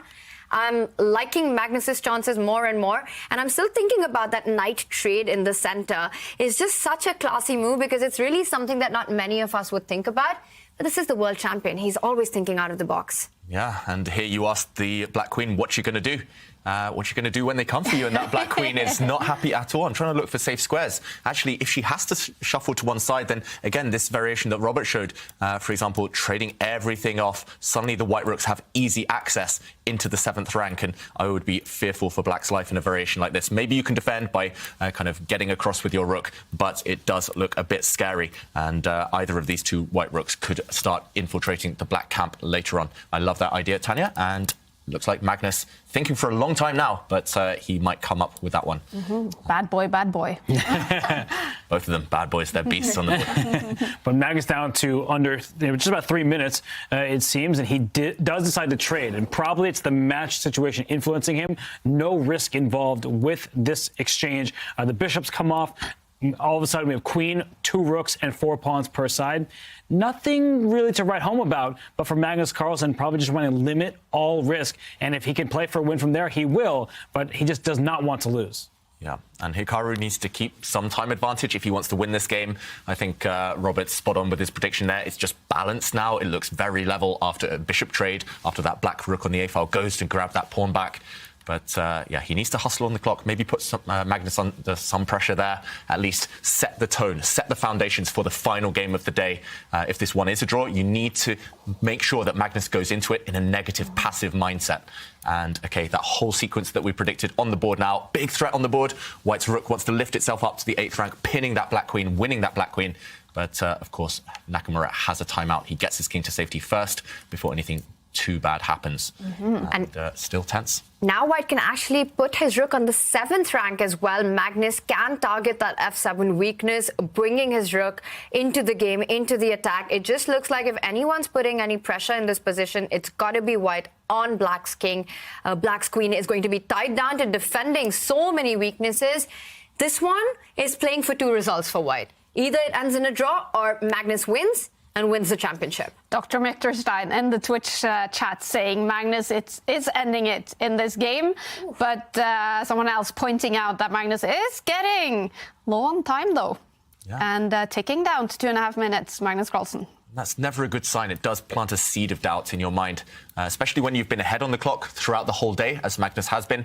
But there we go. He drops a rook on that black back rank, on the 8th rank, attacking the black queen. And you have to be slightly careful where you plant her. I think you have to run down the C file somewhere. You have plenty of choice. I'm not sure which is the most accurate square, but you've got to be careful. Some attacks potentially against the black king. I'd be going queen c4. He chooses the more aggressive approach. I thought queen c4 to slide over to f4. If the black queen is in front of the white queen with check, those queens come off the board. I know it looks like an ugly pawn structure, but with limited material, it should actually be an easy hold for Hikaru. But he says, let's keep them on the board, because if now the queens are swapped somehow, Black's pawn structure is healthier. The pawn on d5 is an isolated pawn that Black can go after. Now there's immediate pressure on the f2 pawn as well. Hikaru saying, let's give us both chances here, but we're not just going to make a straightforward draw. Yeah, I really like that move. Like you said, Robert, maybe going to another square was safer, but this one at least asks questions of Magnus, and down under the 2-minute mark, Magnus needs to play actively. He needs to start playing accurately as well, because suddenly that 3rd result is in the picture. Maybe it's not as safe as we've been predicting for him, but there we go. He jumps in. It's like Black has invaded the white army, the white camp. White has invaded the black camp, and whose attack is going to pay off first? Big threat. But Black, big threat, but Black can fall back with the queen. I was also going to say Black can come in with the rook and defend and attack White's queen. It would have resulted in a couple of checks, but instead Hikaru falls back with the queen, not allowing any perpetuals that would have been possible in the other line.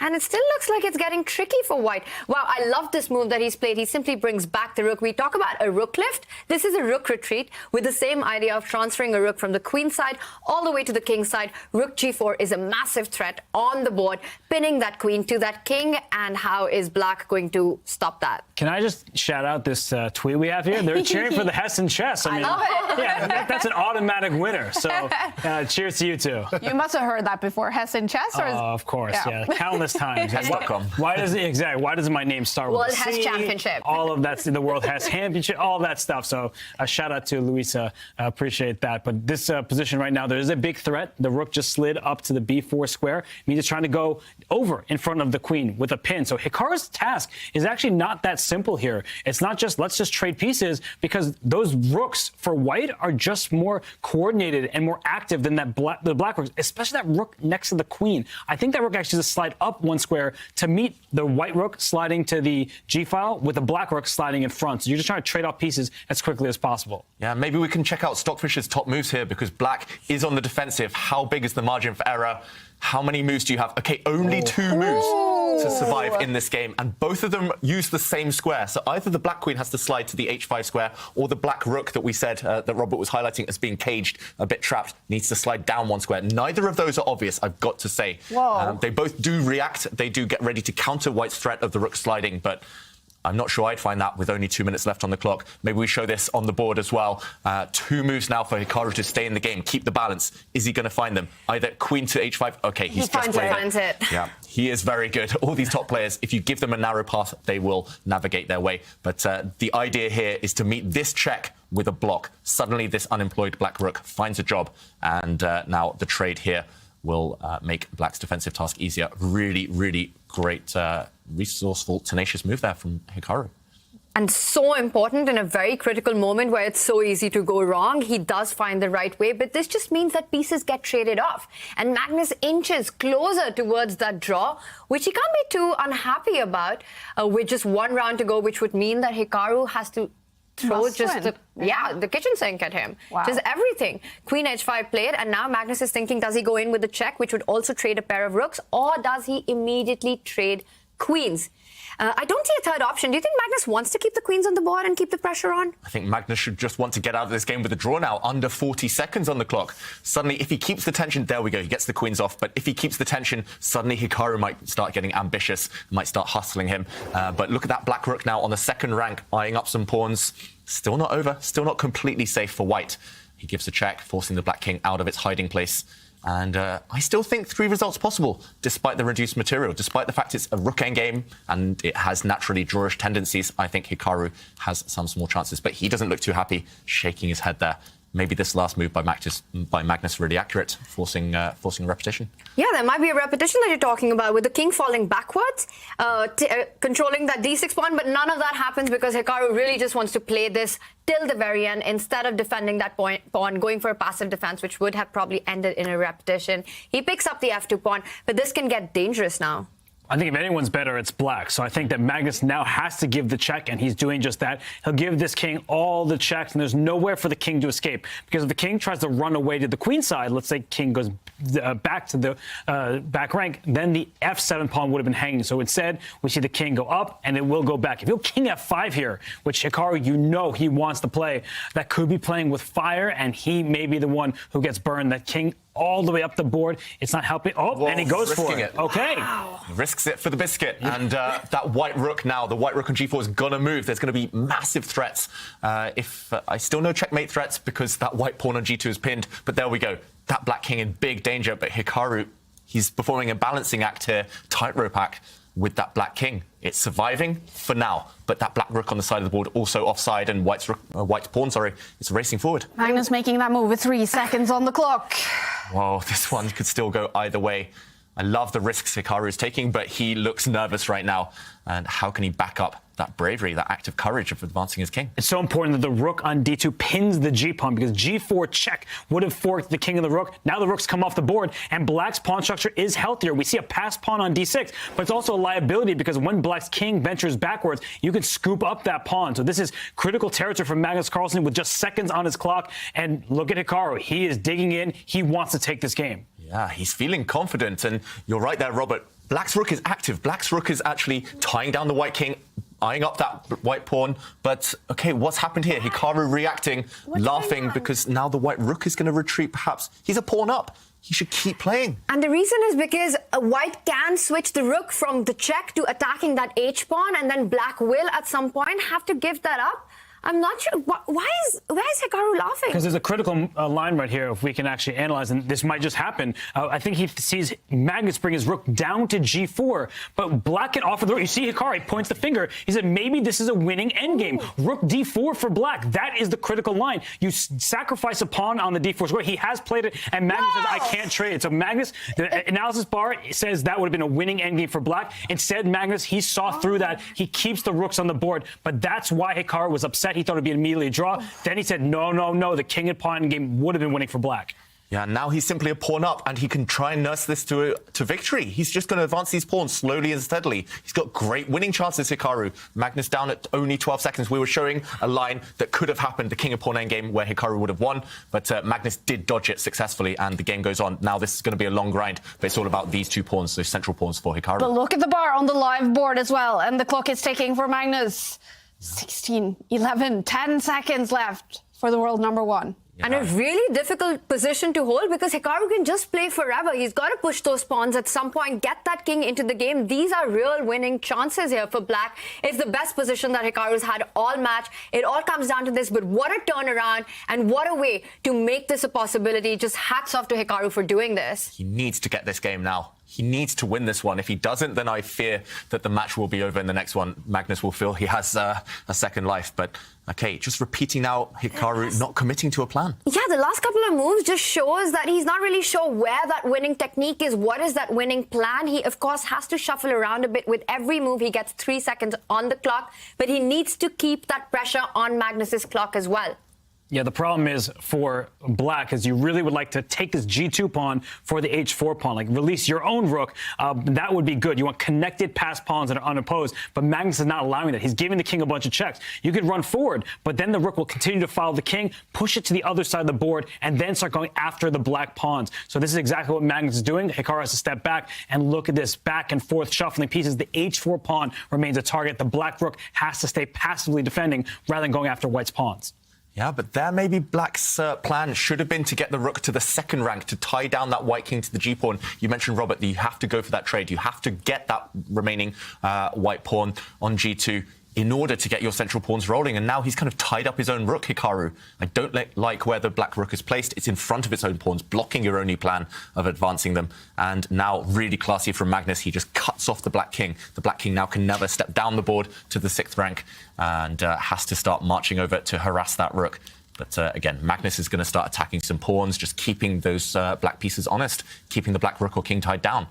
Maybe Magnus is going to get the draw of the bar back closer towards the center, but okay, now decision time for Hikaru. Do you surrender your central pawns and go for white's pawns? No, you have to keep your pawns intact in the middle just to keep some chances alive. An important theoretical endgame is if white loses both pawns for the e5 pawn, that is a theoretical draw. I know from experience, I had that position against Vishwanath and Anand. I had the 2 pawns. He held the draw. And so it's something that both players know. And that's why Hikaru is clinging on to this e-pawn. He pushes it forward. He connects it with his other pawn. And that will create threats if the black king gets active. If that black king were on the 4th or 5th rank up to g5, that would be good news. But the king is cut off. Magnus's rook is in the perfect position.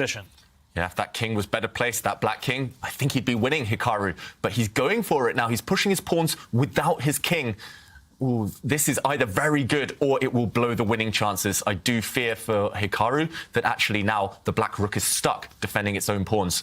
You need to connect the king with your pieces, with the rest of your army. Magnus, can he hold this one with less than 10 seconds? He's doing all the right things so far. The most important thing for Magnus is to make sure that black's king doesn't advance, and that's what he does. He does keep the king blocked, but the bar does not approve of that. And I'm wondering why not? Does black have something really strong? The winning plan is not going to be obvious for any human here, let alone these players with only a few seconds left on their clock. And I'm expecting Hikaru to move his rook away at some point. You need to activate those black pawns. At the moment, everything's a bit stuck. Black rook needs to move. Magnus Carlsen doesn't believe in fortresses. He famously said that, but I do think that we could see a fortress here. I know the eval bar looks like it's great for black, but sometimes you can't actually break through. But look, the rook retreats. That means the black king can step forward. That is not good news for Magnus. And watch out for Hikaru to bring his king up and then push his f4 pawn to f3. Just jettison that pawn so his king can enter the position and go for checkmating ideas. Yeah, note how Hikaru just from time to time he repeats the position just to put the pressure back on Magnus. Just to say, okay, I'm in control. We're definitely not going for a draw, but I'm just going to tease you with that. And look at this. Suddenly the white rook moves. And what's happening? Can the black rook make headway against the lone white king? Maybe you needed to check from the bottom of the board and then go behind the white king.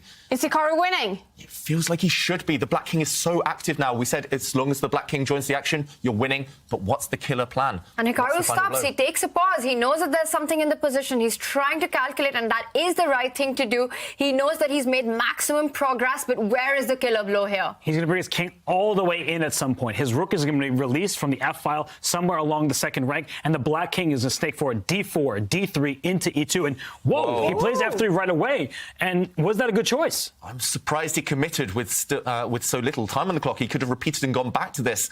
Robert, earlier you mentioned the f-pawn and h-pawn together is a draw, but e-pawn and h-pawn is winning because they're so far apart. White's defenses will be stretched. Can the black king come in now? Is it still winning? This is so close. It does look like, because every time you do move your rook away from here, white king steps forward and everything is under control. He's got to get the king into the attack to help that e-pawn advance further. I'm expecting a king advance right now, but watch out for a rook check that might pick up the h-pawn. Yeah, you have to be careful where you put the black king right now. You don't want to allow any nasty checks from the white rook behind. Okay, he retreats his rook. Really clever. Now look at the white king. It's cut off. It can never move towards that black central pawn because the black rook cuts along the f-file, and Hikaru bobs his head. He thinks he's winning. It does look very strong. The king is coming now. Wait, but he's going to check. How is he going to run away? If his king goes to the c-file, the rook just slides over, and you can't push the e-pawn. And now you're more distance from the king. So if the king goes to d3, you see the bar go back to equal. So he reacts Hikaru as well. Oh my gosh. Yeah, I thought he still had a great winning chance, but he allows the king forward, but then the rook comes to g3 with check. So that's why Magnus slides backwards, and his king is no longer cut off. That means that Magnus Carlsen should be able to hold. Yeah, Hikaru, maybe there was a more accurate way of doing it. It wasn't easy, even if it was winning, and suddenly Magnus's rook is active. Suddenly you can start giving checks from the side. And now he wants to come with the king to the other side. He wants to create an opposition and try and attack white's king, create a mating net, but Magnus slides all the way back with the rook to give backward checks to black's king. And this just looks like with the black rook stuck here, there will be no saving the black king from checks anymore. We're going to see 100 checks, but the result will be the same. This will end in a draw. Wow, nowhere safe to hide. If the black rook could move away, the black king could hide in front of its own pawns, or his own h-pawn, but now there's nowhere safe. If you have to start retreating the black king towards the white rook, then suddenly your pawns might drop off. And look at Hikaru. He's so frustrated right now. And it's the wrong pawn, the h-pawn. So if the king goes back, the white king steps forward, the rook will take this pawn on e3, and the king is inside the square. When king and pawning games, you try to chase down the pawn, you make a square to the promotion point. And here, it's okay, h3, the pawn goes forward. Still alive. But no more progress. I think black is completely frozen now. But what happens once the black king starts running over? Still nowhere to hide, I guess. And, okay, we're past the 100 move mark. This has been a marathon game. Can Hikaru squeeze out a win? What a fight. Magnus thinks he's drawing. He leant back there looking very happy with himself, but still chances alive. I agree with Robert. I think it's the wrong pawn. The black rook is just on the worst possible square, tied down, defending both of them. The black rook is passive. You need active pieces to win these types of endgames. Oh, what a miracle this is if Magnus holds. And it's just amazing, the defense that he's shown. And we can see Hikaru that he's giving up on this. He knows that there's no way to improve this position further. The black's rook is tied down to defending that e3 pawn and the h3 pawn. Magnus continues to attack the black king with checks. There's no place to hide. And we see Hikaru leaning back. He knows he's done everything, but it's not been enough. So close, but no cigar. Down under 10 seconds now, Hikaru. He looks like he's about to give up his winning attempts, about to agree that draw. Just all the checks. Look at that black king. So sad, has to retreat the whole way back. And this pattern's just going to continue. The black king's going to chase the white rook, but to no avail. The white rook is just going to move, hide, check, and cause all the problems in the world. And at this point, Hikaru might just be going for the longest game in Champions Chess Tour history because we're at move 116, it seems, and it's going to keep going because Hikaru is just going to hope for a Magnus Carlsen mistake. But the issue for Hikaru, his rook is completely frozen in place. If it ever leaves the third rank, the pawns are going to fall off, and the king, it wants to help out in protecting the pawns, but the rook keeps checking. So as long as the king is far away from the rook keeps checking it, and the king has nowhere to hide.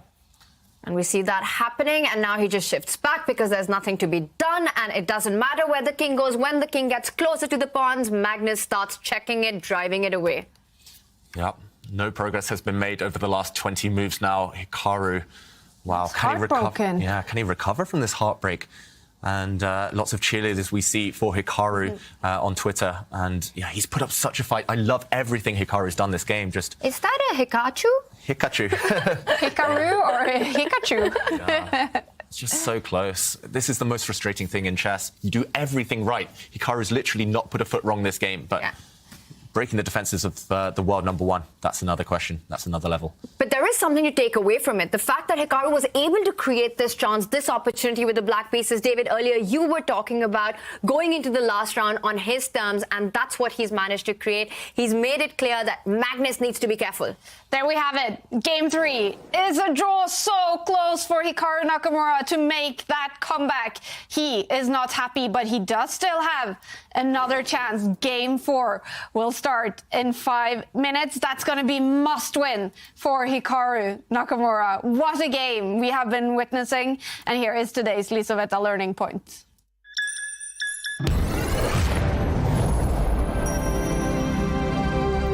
And today's learning point is about never giving up. Magnus Carlsen held this seemingly hopeless endgame against Hikaru Nakamura, despite being a pawn down, despite having a passive king, and despite Black's pawn being so strong and so close to promotion. Here, White started giving checks from the side, a very typical pattern in a rook endgame, and actually Black could have won if he'd chosen the best squares for his king. The way to get out of these checks was to go away from the black pawn, to step down the board, and if White continues checking the black king, yes, you're happy to step away, but now no more checks. The white rook has to move, and Black, with a rook jump, now would be winning. Simply, the black king will come round, help the pawn from the other side. It's slow, but surely eventually winning. Instead, Hikaru moved his king to the wrong square, and suddenly no progress to be made. All these checks from the side, all the checks from the back later on in the game saved Hikaru Nakamura. So keep trying to defend, and rook endgames, they're very difficult. Study them. It doesn't look like much, but neither would a Sicilian defense to the untrained eye. This is a performance enhancer.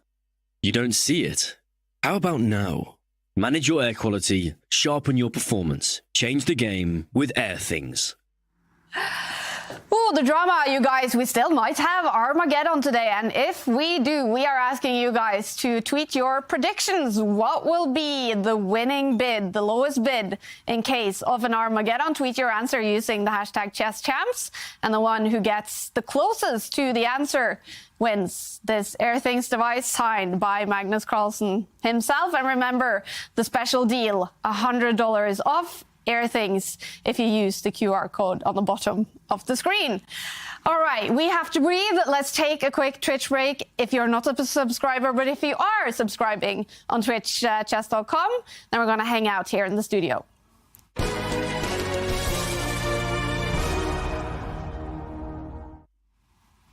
Definitely drama in Division 1 Grand Final with Magnus and Hikaru. Division 2 Grand Final also happening. What's the status there, Ivanka? Yeah, there was definitely drama there as well, because we left it, the score was even, but Fabiano, he just showed what a world-class player he is, because he immediately struck back and won with the white pieces. And now they're playing game 4, and now it's Fabi who is under tremendous pressure. You have to remember, Yu Yangyi is in a must-win situation. He needs to take it to Armageddon if he has any chance for this grand reset. Okay, so game 4 happening there. It's must-win for Yu Yangyi to take it to Armageddon and a potential reset. Same situation for Hikaru Nakamura. No. He only has 5 minutes to get ready for that final game. What do you think Hikaru is doing right now? I mean, the last game was probably a little bit frustrating for him. So I would say shake it out, you know, just take it move by move. Don't think about the whole result or what's going to happen next. Focus on the chess. All right. And maybe do some puzzles. Well, probably doesn't have time for that. We do have a really nice puzzle that you brought with you today, Ivanka. What is the thought behind this puzzle? Yeah, it's my favorite puzzle, to be honest, and I love it so much. And here we see it is white to play. Please note that black has 2 queens on the board, but black's king is in troubles.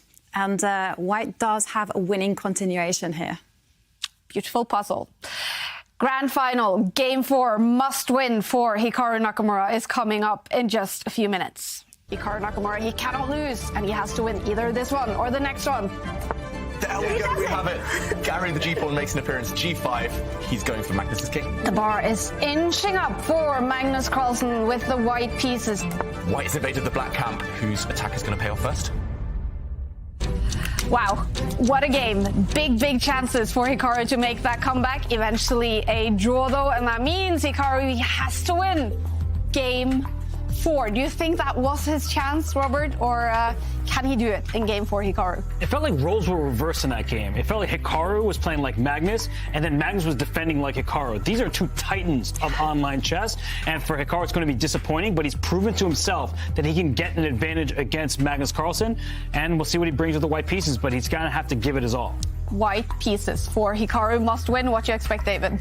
I'm not sure in terms of openings because Hikaru can do everything, but he has to bring the same mentality, not be afraid to throw pawns forward like he did in that previous game, which eventually gave him all those chances, and he calculated so well.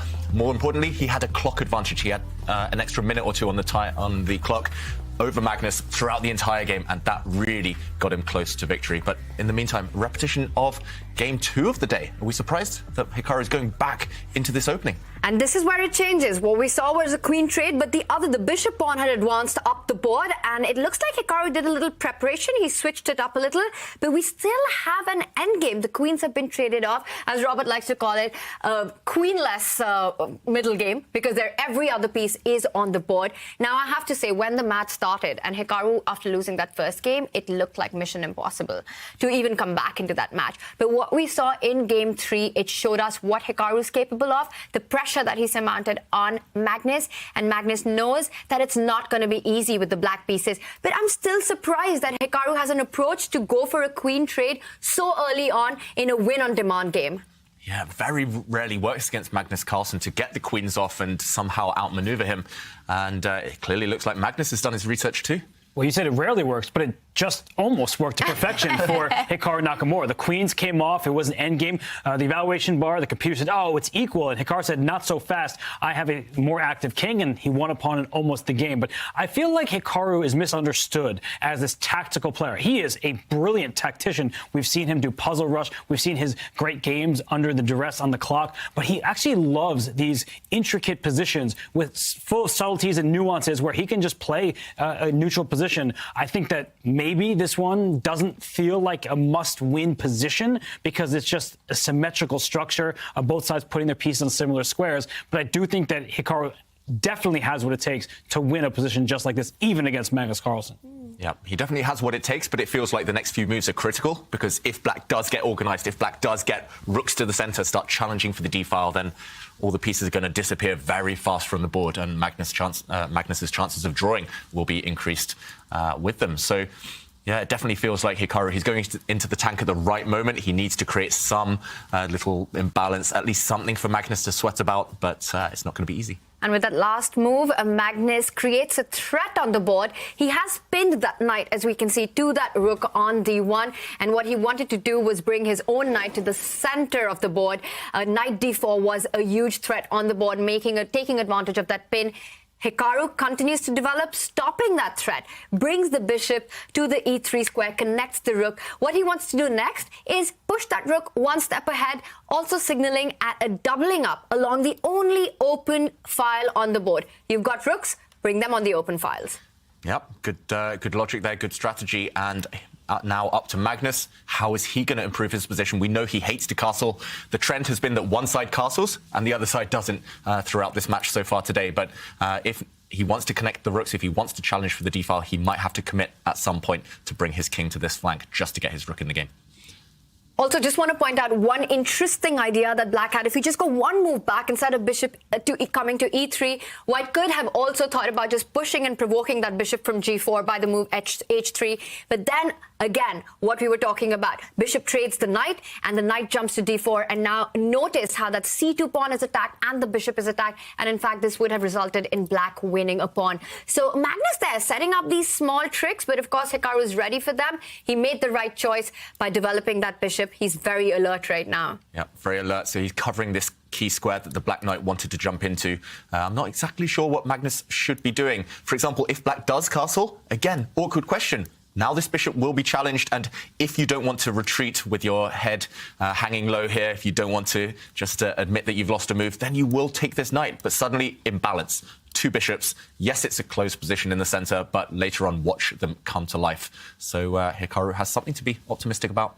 in this position. Yeah, and I think it's also tempting with an open file to put your rooks there. White already has a rook on the D file in the live position, and if Black tries to challenge right away, that would actually be a mistake. We've been talking about how Magnus is taking advantage of the pin on the knight. The rook takes the rook, that eliminates the pin. If you take with the knight, you actually lose a pawn immediately on e5. That would be a blunder. And if you take instead with the king to keep that pawn protected, the knight jumps the other way, up to g5. There is no pin. f7's under attack. I'm going to push my pawn to h3 next. My rook is still going to slide to the open file. And there's only one open line, and white is the one that's going to take control of it. That it would be bad news for Magnus. That is why he's thinking here. He needs to be very careful. It seems like a position where you have countless options, all of which look good, but it does hand Hikaru a little something in pretty much every line. So he's just trying to figure out the next 5 move, how he envisions the future. Yeah, the 5-year plan, the 5-move plan. And right now, Magnus is contemplating that. And yeah, Hikaru still got enough life left. Despite the absence of queens, everything else is still on the board. So plenty of ammunition left. How big of an advantage is it for Hikaru now to be in control of that open file? It's significant. It's pretty much the only thing separating the two players right now. If Magnus does get 2 moves, if Magnus could castle his king and then bring a rook to the central file, it's going to be equal. It's going to be a draw. So Hikaru, he's up half a tempo. That's what we say when white starts the game, and especially in positions with symmetrical pawn structures, that is extremely relevant, maybe the most important factor. Magnus now thinking for 3 minutes. He was down a lot on the clock in game 3. Again, Hikaru has a big advantage on the clock already. Starting to slow down, Magnus.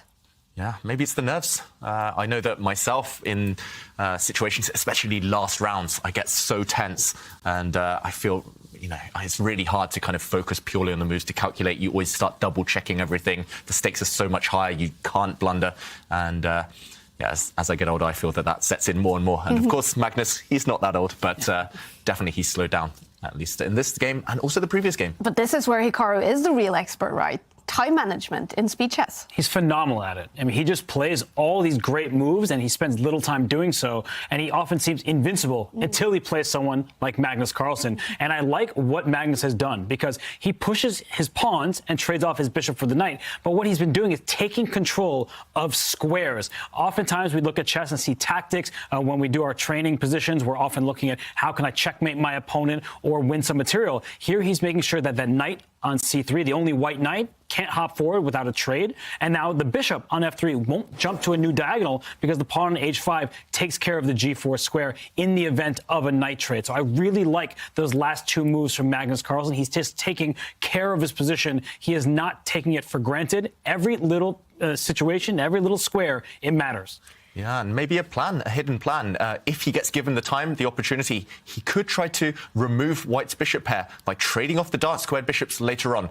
This is by far white's inferior bishop. It's blocked in by its own central pawn. This is the better bishop, therefore, and if you can trade it off, even if it comes at the cost of a couple of tempi, it will be worth it. So Magnus hinting at that idea. I don't think you can rush to do that because white will have time. You could also hint that you might push this pawn forward later just to break up the white structure even further. So a multi-purpose move there from Magnus, and he has the time because the queens are off the board. He doesn't need to commit his king yet, and he just throws the move back to Hikaru and says, okay, you solve the issue. Is this a threat? You decide. And the other one that you were talking about, how comfortable is Hikaru allowing Magnus to further advance with that h-pawn all the way to h4, which will force white to decide with his own kingside pawns and perhaps creating more weaknesses. The only way to actually counter that threat is to push your own h-pawn one step ahead. But every pawn move comes with its own set of drawbacks, and here it would be the weakening of that light square, the one on g4 that you're highlighting right now, David. So it's very crucial for Hikaru to really evaluate how dangerous is the threat of the h-pawn advancing down the board, and it's never an easy call. Do you push your own pawn, or do you allow that to come forward, just saying, you know what, one day your pawn might be a weakness? Yeah, and I've noticed that, especially in rapid chess, the players, they actually invest the most time when they have to make strategic decisions, when it's about formulating that 5-move plan. And always the first step of that plan is the most difficult. That's why we saw Magnus Carlsen take 2-3 minutes out, and then he played 3 quick moves because it was all the rest of his plan. Now Hikaru is the one, it looks like he's suffering. He's not. He's just envisaging a plan. And whether that's maybe rerouting this bishop, whether that's doubling up his rooks, as Tanya mentioned earlier, maybe shifting this rook up and the other one behind it. He's mulling over all of these in his mind, and then he'll decide the next 3 or 4 moves will come fast. But yeah, maneuvering for now. Remember, everyone, this is must-win for Hikaru Nakamura to take the grand final to an Armageddon. Also, in the Armageddon, Hikaru will have to win it because he is coming from the losers bracket. That means Magnus Carlsen, he hasn't lost a single match so far in the Airthings Masters. And if he wins the grand final, he will be the winner of the Airthings Masters. Hikaru Nakamura, he needs to win the grand final to take it to a grand final reset. So he has to win this game to take it to an Armageddon, and then also be the victor in Armageddon to take it to a reset. It's a lot to ask. Sounds like a lot of winning. Yeah, it's a lot to ask against Magnus Carlsen. But if anyone can do it, it is Hikaru Nakamura. But right now, this game, it is must-win for him. Guys, predictions. Are we getting an Armageddon or not? Ooh, I'm just hoping for it. I'm just really hoping for another Armageddon. I'm going to say no, just because I believe in Magnus's defensive skills, and in such a simplified position, it's hard to see him going wrong.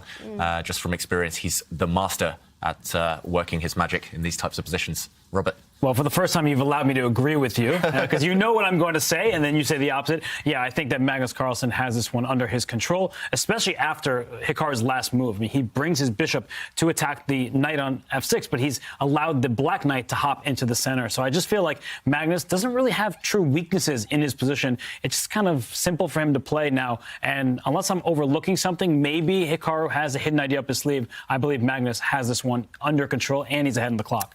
I have some news for you guys. We have a result. Fabiano Caruana is the winner of Division 2. It was a draw in Game 4. A huge win for Fabiano Caruana, winning $10,000 for winning Division 2 in the Airthings Masters. He is also now qualified for Event 2 in the Champions Chess Tour 2023. That means we will see Magnus Carlsen, Hikaru Nakamura, Wesley So, and Fabiano Caruana in Event 2. What a lineup. I know. Incredible, right? Just amazing stuff. I mean, these are the 4 big names, and we're going to see them fight against each other. We could not have asked for a better lineup. This is going to be an amazing event. But this one, Akaya, still continues. The line that you were talking about, Robert, is on the board, with black jumping up with the knight. Guys, I cannot wait. Just thinking about Wesley, Magnus, Hikaru, Fabi, fight it out. I know. It's such a stacked field. Yeah, stacked. That's the word. Yeah. Yeah, incredible field. Imagine they could be joined by Faruja, Nepomniachtchi, like a bunch of other players. And 4 other spots up for grabs. There will be qualifiers coming up. A total of 8 players will fight it out as well in Event 2. And we're actually joined by Fabiano Caruana. Huge congratulations on winning Division 2, Fabi. Thank you. Thanks. What has this week been like, and today's grand final match with Yu Yang? Yeah, there were a lot of tough matches. I have to say the last one, neither of us played very well. I mean, we both had some very strange moments, especially I think when I lost in Game 2 and how he lost in Game 3. But yeah, I mean, I was also under pressure in the last game. It was definitely a tough match. It was funny that I had to play Yang Yi twice. First in the winner's bracket, and then he managed to get through the loser's bracket after I beat him the first time. But yeah, very, very happy that I managed to win. I heard rumors that you really have been working a lot on speed chess and online chess lately. Is that true? Not really. I mean, it depends what you mean by working on speed chess. Like I play a lot of online events now because there's so many going on. But I don't do anything. Like I don't even know what working on speed chess really means. I guess just playing a lot. Yeah, if that's what it means, then definitely I have played quite a lot. I mean, I played in Almaty, the World Championships, and this was quite a lot of chess, in fact, because the preliminary stage and I don't know how many matches I played, so it was quite a lot of speed chess for sure. Now, Fabiano, we are super excited here in the studio. Fans are super excited because for winning Division 2, you qualify for Division 1 in Event 2 in the Champions Chess Tour. What does that mean to you? Well, it definitely gives me a good shot in the overall standings. At least it's a good start. Of course, it was a bit of a heartbreaker to get eliminated from Division 1 by losing to Sorana. And after that, I was already a bit dejected about the whole tournament. But after going through Division 2, and I didn't even know until yesterday that it actually qualifies for Division 1. That's sort of an icing on the cake. Yeah. And Fabi, you're used to playing the two players who are duking out for Division 1 right now, Hikaru Nakamura and Magnus Carlsen. What was it like playing some of these very strong grandmasters who typically don't get the spotlight that you face in Division 2? Well, it was interesting. For example, I was very worried before I played Jakubo because he had just eliminated Andraken, and I had never played him before, so it was a bit of an unknown to me. Obviously, he's a young and super talented player, so you always get extra worried for those kinds of matches. And I was even a bit happy to play Yang Yi because I'm more familiar with his chess. We played, I think, the first time 10 years ago in the World Cup in Tromsø. So I like to play players who I know a little bit more about. But it was also interesting to play some guys who haven't, let's say, made their mark on top level chess yet. Also because you get, well, I'm so familiar playing, let's say, guys like Hikaru or Wesley or Magnus, and you get very familiar with those types of players, and then it's interesting to play someone fresh. Fabi, congratulations on your win. And I have a lighter question. We've all been loving and enjoying your C-Squared podcasts, and I want to ask you, how fun has that been for you, and who's been your favorite guest on it so far? It's been a lot of fun. It's been very different from what I've been used to my entire career, which is playing chess. It's still very chess-centric, of course. In terms of my favorite guest, well, we had some fun ones. I think Maurice Ashley was very fun. Levi Rosman, who's better known as Gotham Chess, was a very fun one. That was very personal because we really, I think, all of us opened up and we got a good dialogue going on. And yeah, there's been a lot of fun ones. So maybe those are the two that stick out most. We also interviewed Hikaru, which was probably our most watched one, which was interesting because, Hikaru and I have always, I think, viewed each other as rivals for a long time, for, well over a decade. I mean, we were even playing when we were kids and he was a bit older than me. So to speak to him in that format was very different. So that was interesting. But yeah, it's been a very interesting project. And, if anyone of the viewers are looking for, some chess content, definitely check it out. Definitely. Fabiano, we are super excited to see you in Division 1 in the next CCT event. Big congratulations on your big win today. Thank you. Thank you so much for joining us. And this match is still going on. Grand final in Division 1. It's must win for Hikaru Nakamura. We've had several moves on the board. Bring us up to speed, David. Yeah, several moves, but huge developments. Magnus Carlsen now, I think, has a small advantage, if anything. And the winning chances for Hikaru Nakamura are minimal. You see it on Hikaru's face right now. The game has not gone that well for him. The pawn structure has been clarified. There have been a couple of piece trades since we last talked about the position. And Magnus is in full control, cruise control at this point. The Black Knight has gotten some nice juicy squares to jump into. The Black Rooks, as soon as they combine, that will be the end of the fun. And I think this game won't go that much longer. Someone contradict me, please, because I want some entertainment. I want a decisive result, but I don't see it happening, unfortunately. Me neither. I mean, I really want to contradict you because we're all hoping for that Armageddon, David, but it's super hard in this position. And the factors are, as you mentioned, that Black's knight just feels a lot more active. We see that F4 square in the position where Black's knight can head it. Ask the same question for that knight that White has, that Hikaru has. No good squares for it. Meanwhile, Black's pawn structure also has a lot more mobility. I can imagine a central break happening at some point with that pawn next to Black's king.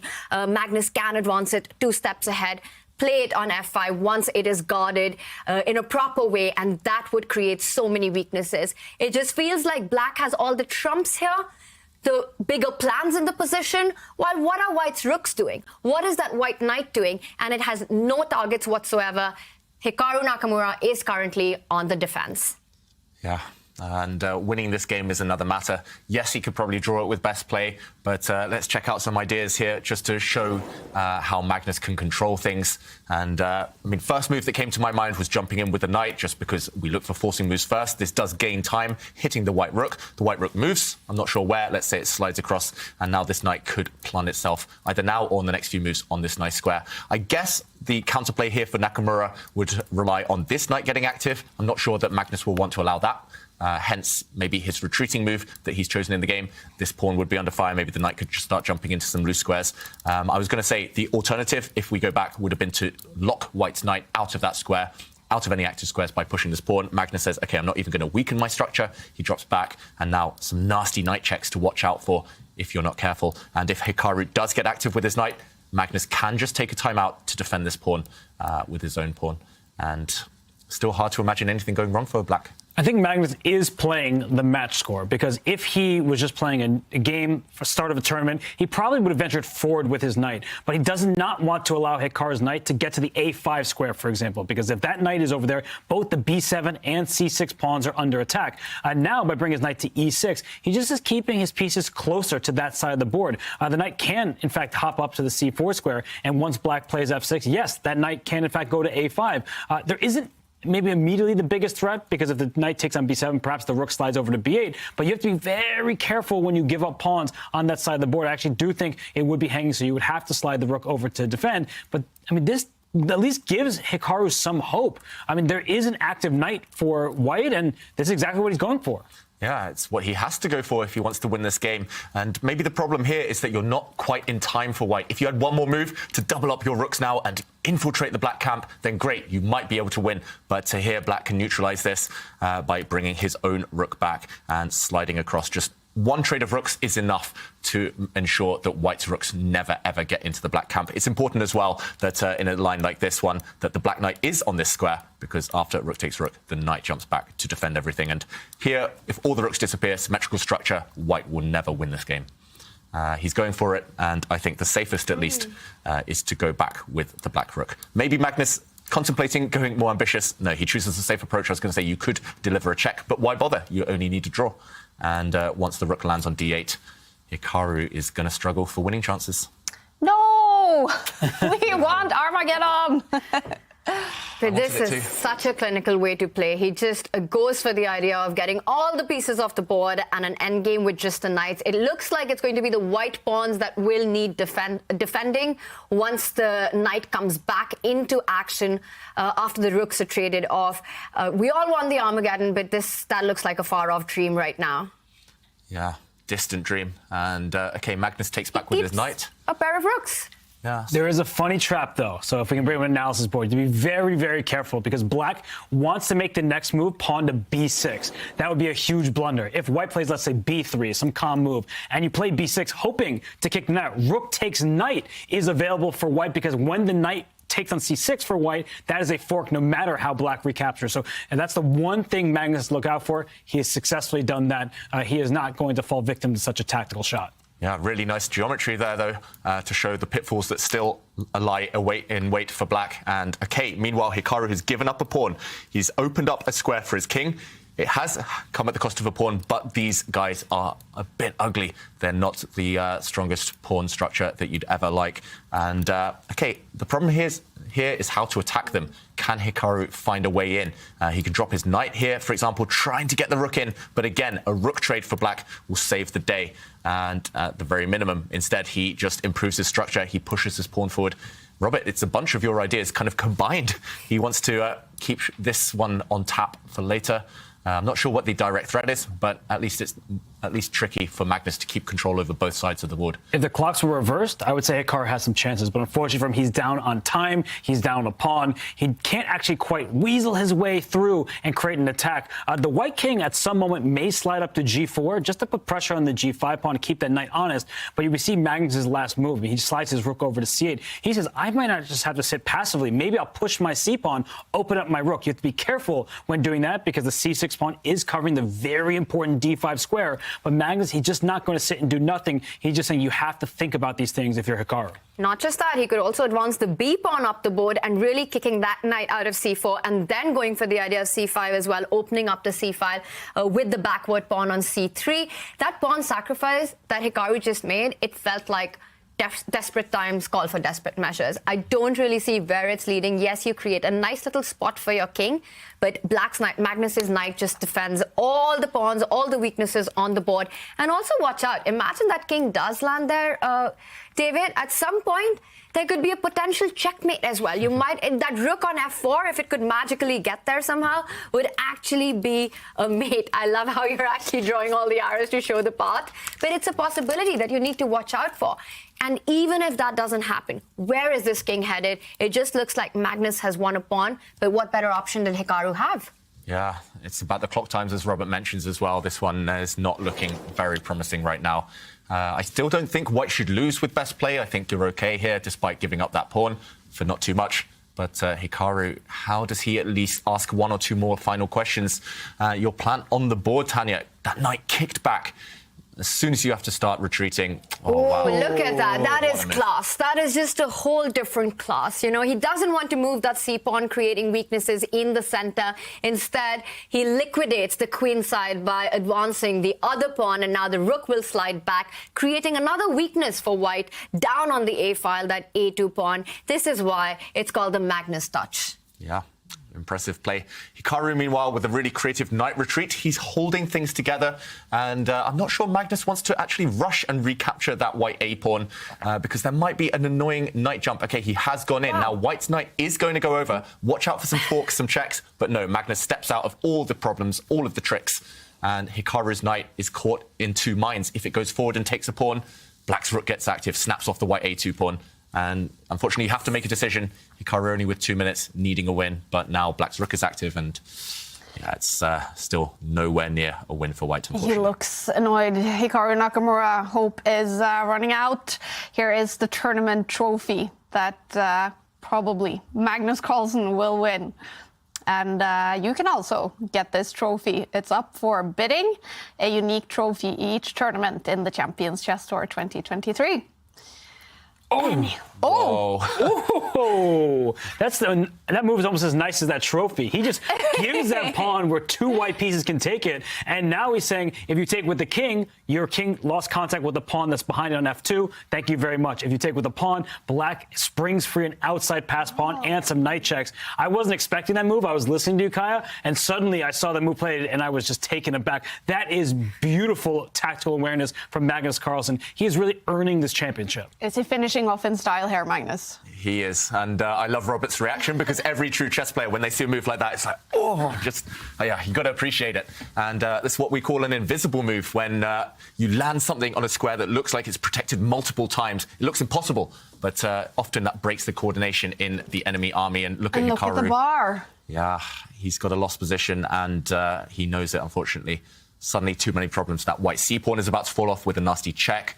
That black h-pawn, as Robert pointed out, running down the board, racing down to promotion soon. Actually, it's almost resignable, you've got to say. Not just that, there's another problem. The knight can jump into the play by giving a check to the king and really creating all kinds of forks and attacks. Just amazing board vision here by Magnus. First, he breaks on the queen side, and then on the king side, sacrificing a pawn. And this just looks like we have a result. Over. Wow. We have a winner. Magnus Carlsen takes it. He wins the Airthings Masters, the very first event in the Champions Chess Tour 2023.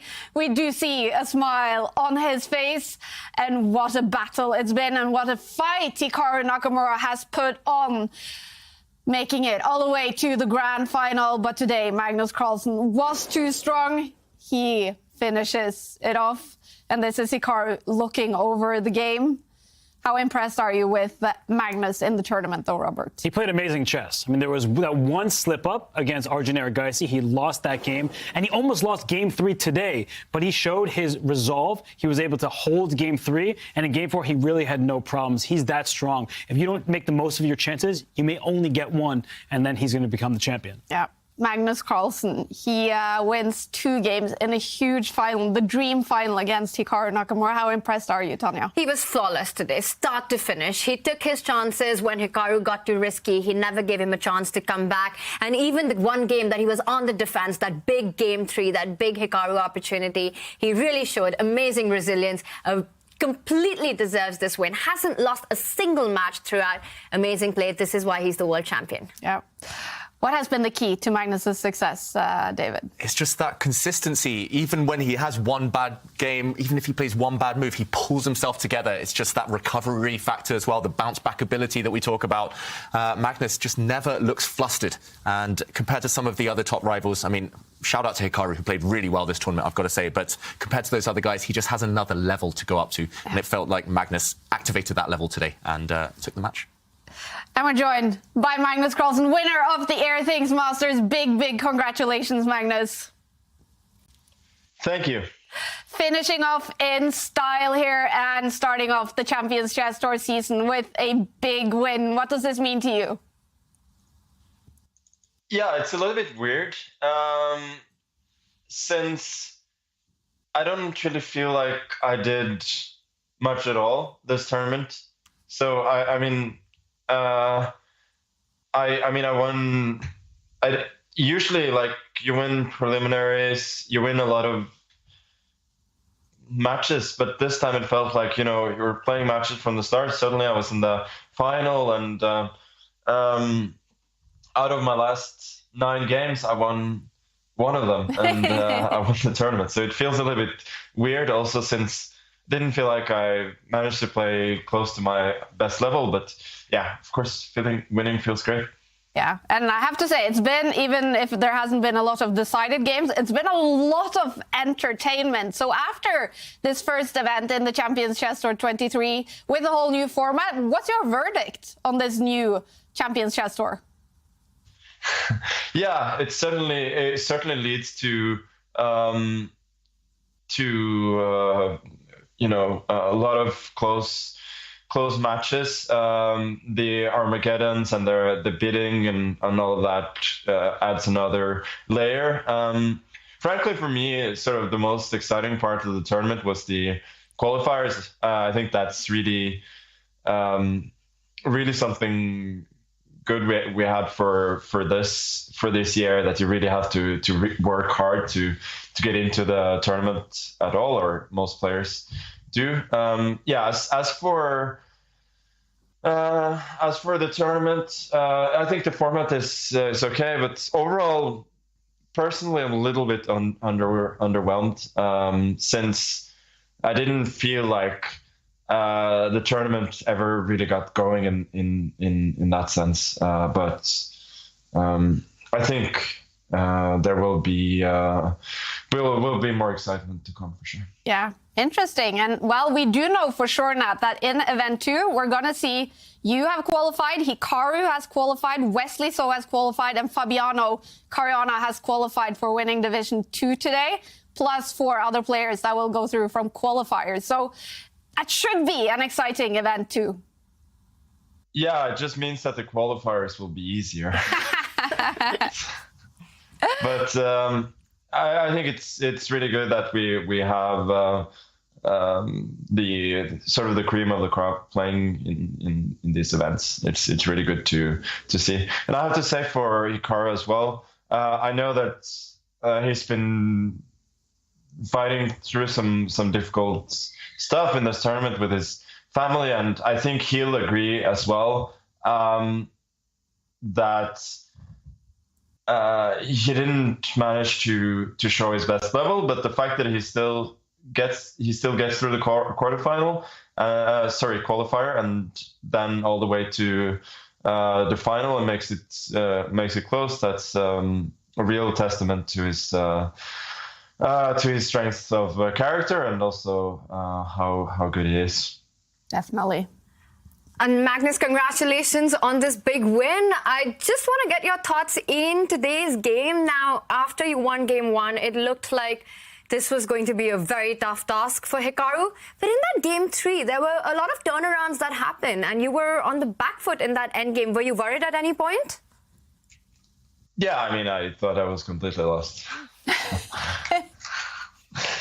I mean, I just couldn't pull myself together in time. And the thing is, when you play on 3 seconds compared to 10, you don't really have time at all. So I was playing on instinct, but my instincts weren't working. So that was extremely unpractical. Like I spent all of that time trying to find a win, and then I thought I'll bail out into a draw. But I know, of course, from experience, and everybody knows that when playing him, and people know that when playing me as well, is that there, as long as you kind of force the draw, then you're not gonna get the draw, you know. Then you really have to earn it, and I didn't do it, and he should have won the game. And Magnus, you're a huge sports fan. Yesterday was a day off.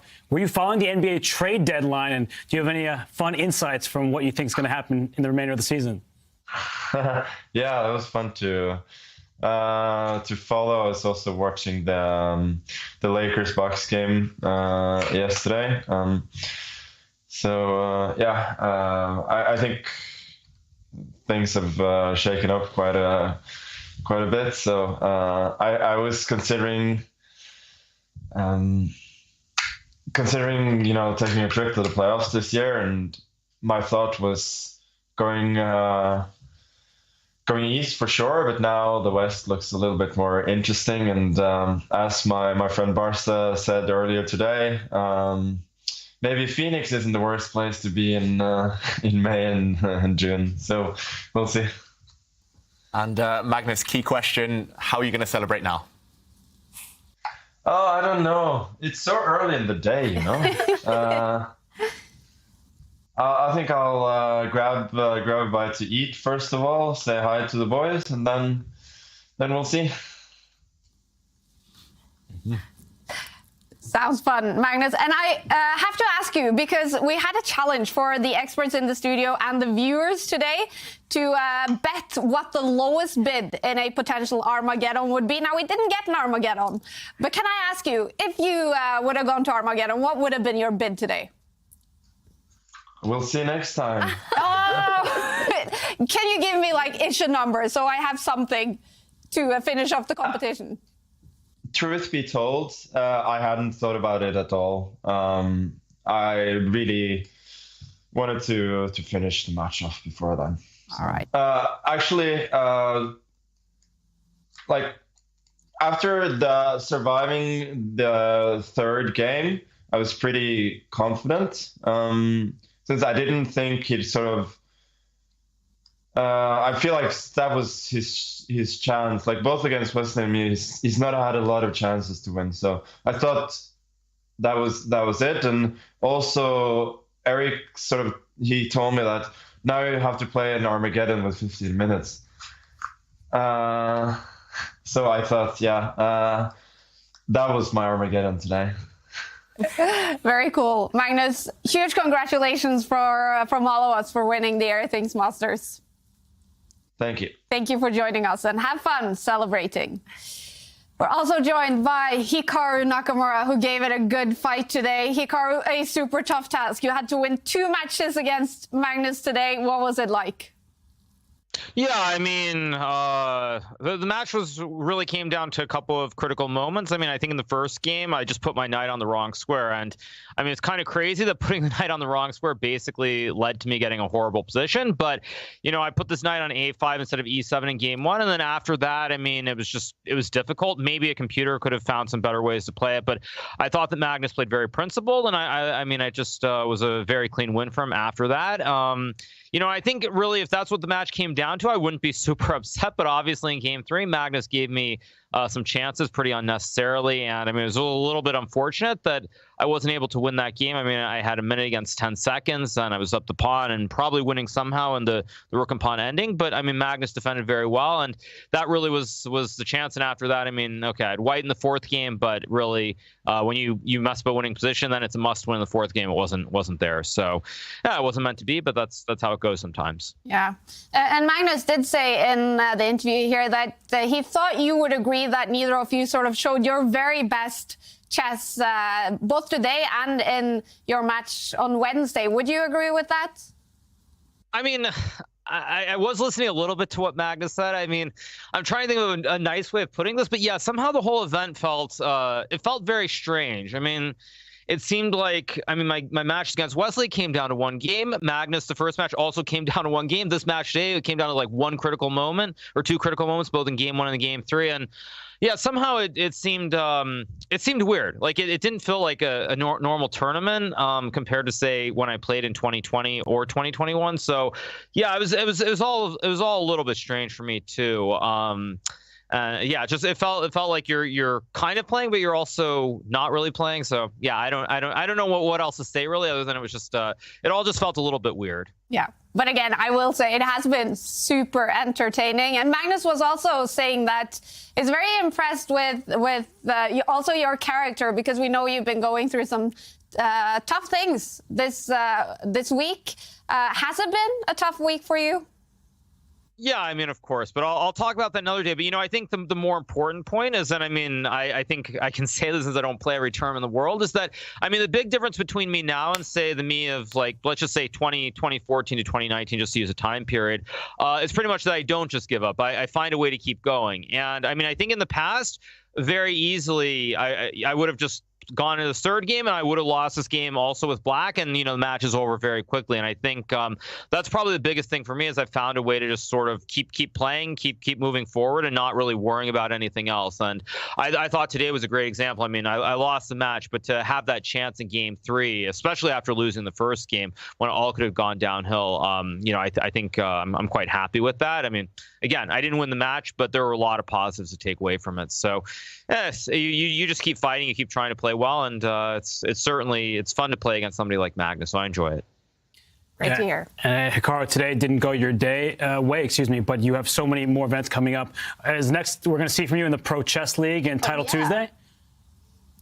I guess something like that. I mean, I haven't even really thought about any of those things, actually. Yeah, it's very weird because, as I said, this event, it was so short somehow, and there were so many matches that I'm not trying to be rude here, but there were so many matches that felt very, very boring. Many of the games were very boring, not just mine. And so, like, I somehow, I guess I am looking forward to the Pro Chess League and Title Tuesday a little bit more, because I think everybody will take more chances too. I mean, I think when you're playing the best players in the world, for the most part, you have to be pretty solid. You can't take huge risks with black in particular. So, yeah, I'm looking forward to Title Tuesday and the Pro Chess League. And yeah, we'll see what else I have, but yeah, it's you just take it one event at a time. But do you think the next event will be tougher? But because we do know you will play Magnus, Wesley, and now today also Fabiano Caruana qualified for event 2. Well, I mean, I don't have to play all of them, thankfully. That's the first thing, because I think you can only lose 2 matches. So I won't play all of them. But to me, I think that's kind of that's a good thing, because if I'm being honest, I think even Magnus would probably, I'm not saying he wouldn't qualify, but I think even Magnus would have a big uphill battle trying to qualify from the qualifiers. I think if you have to play in that, there's really no guarantee for anybody that you'll make it through. I mean, we saw many great players like Nepomniachtchi, Aronian, etc., and I mean they didn't even qualify. So I think just not having to play the qualifier is already amazing. And so, like, knowing that I have to, like, play against Magnus or Fabiano or Wesley, like, yeah, I don't care. That's just it's just good that I'm in the event to begin with. Yeah. And finally, Hikaru, I've had a competition for the experts in the studio and for the viewers today to bet the winning bid in a potential Armageddon. Now, obviously, we didn't get an Armageddon, but can I ask you, what would you have bid today if we did see an Armageddon? I mean, just like Magnus, I'm not going to answer that. And the main reason I'm not going to answer that is because I'll say with like 99% certainty, there's going to be another Armageddon that we play in the next event or two. And honestly, I mean, you can keep bidding lower and lower, but there comes a point where in your mind, what the absolute lowest time that you can go to is. And so if you just say it, then everyone's going to know that. So, I mean, I don't have anything in mind, but I would say probably somewhere close to what I bid against Wesley. Okay. Something close to that. Something close to that. Hikaru, thank you so much for giving us a lot of entertainment this week and for giving us an interview. Thank you. No problem. See you guys soon. See you guys. Yep. All right. Okay, so we didn't get an answer to the bidding. Should we then use the bids that we had between these two in the winners' final on Wednesday? I wish I'd known that. Otherwise, I would have changed my number. 858 and 859. Okay, yeah, we can use that. Okay. Hikaru said closer to the one he bid against Wesley. That was 805. Yeah. We're going to go with the one that he played against Magnus. No. As initially No, decided. I think because that is the only answer we got, actually.